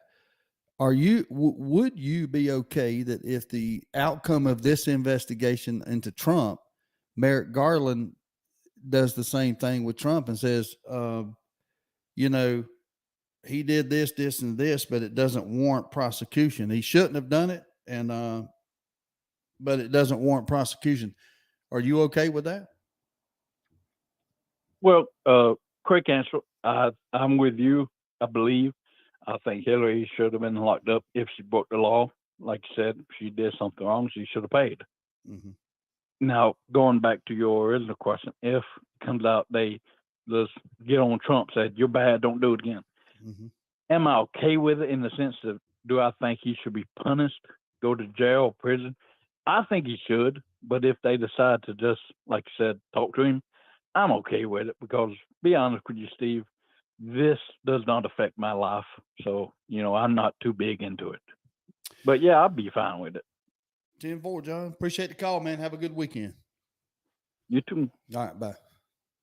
229-469-1417. We got 5 minutes. I will take a call if you want to call. So, the problem is, to Jimmy's point earlier, there's a track record. They've established a long track record of seemingly doing things, not paying for it, throwing up a bunch of mud, clouding up the water. They have a history of doing that. I think that's provable. I think it's logical. Now, the problem is, it's just like I got a text earlier alluding to this. The contention of someone, and y'all are not going to be able to process. We argued about this the other day. You're not going to be able to process this, but see, the left says the same exact thing about the right. They say the same thing, that all these smoke screens are thrown up, and that the right is getting away with everything, and they're never held accountable. They've said it, screamed it from the rooftops about Donald Trump, obviously. They did the same thing when Bush was under the microscope about Saddam and weapons of mass destruction. They point to that he got away with it, that he should have been held accountable for starting a war without just cause. And then the Democrats spent a lot of time just blowing him out of the water. But The reason you didn't see hearings about it is because the Republicans controlled Congress and the Senate. So they have the same argument. Now, to those on the left, to those on the right, they see an unbalance. They say, yeah, that may be true, but it ain't nothing like the Democrats are doing to the Republicans. And the whole problem is that, again, the Democrats feel the exact same way. Again, we on the right think that's an unjust, untenable position, but not to them it ain't. And that's the problem. Renee says, did you see the Whole Foods CEO's comments? Wow, he's starting to get it. I did. I saw him last night, and he sees some problems with this. And man, we're just in a bad. We're in a bad spot in this country. We've lost confidence. Y'all realize what has happened? We've lost confidence in the way the United States of America runs. We've lost confidence in it. We've lost our Department of Justice, our FBI. We're losing confidence, and it's on both sides. I mean, you see the left losing confidence in the police officer, wanting to call for defunding the police, which us on the right thinks is just ridiculously. It's just ridiculous, not ridiculously. JT says game over. And y'all heard me say the same thing the other day. I mean, we're not coming back from this. There's got to be some sort of correction.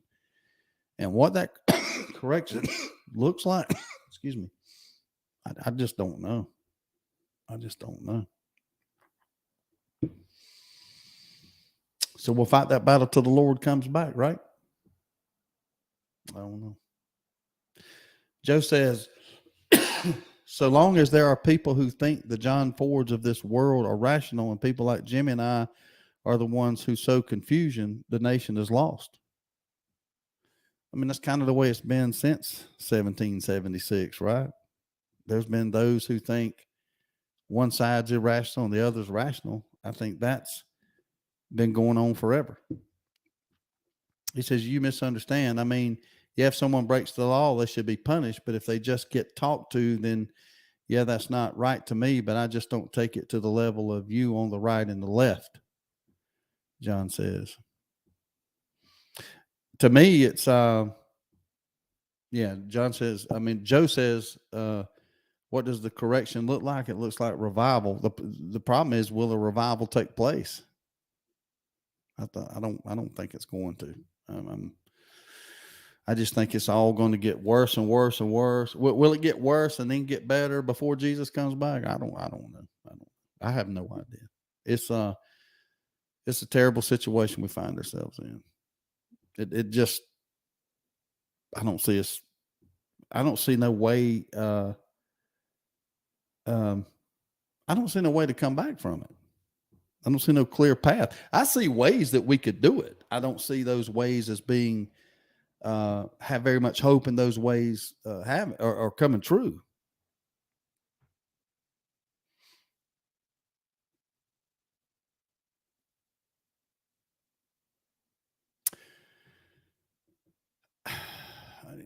I don't know, man. Joe says, will revival take place if my people who are called by my name will?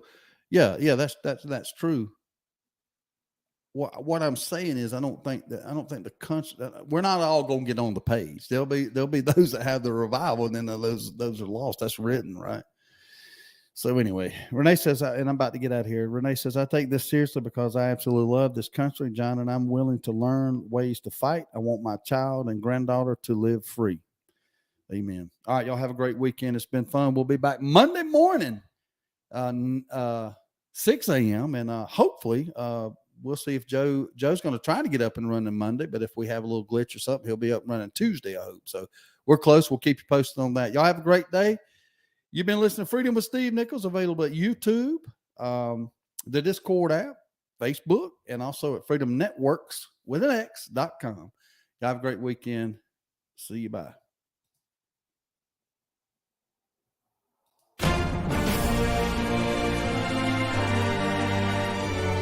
We at Freedom with Steve Nichols want to thank each and every one of you for listening. Together, We will protect, defend, and promote the freedom as our founding fathers envisioned. We believe in the spirit of the Declaration of Independence and strive to protect that spirit daily. Please thank and utilize the goods and services of our sponsors and advertisers every chance you get. For now, we bid you farewell. Have a great day.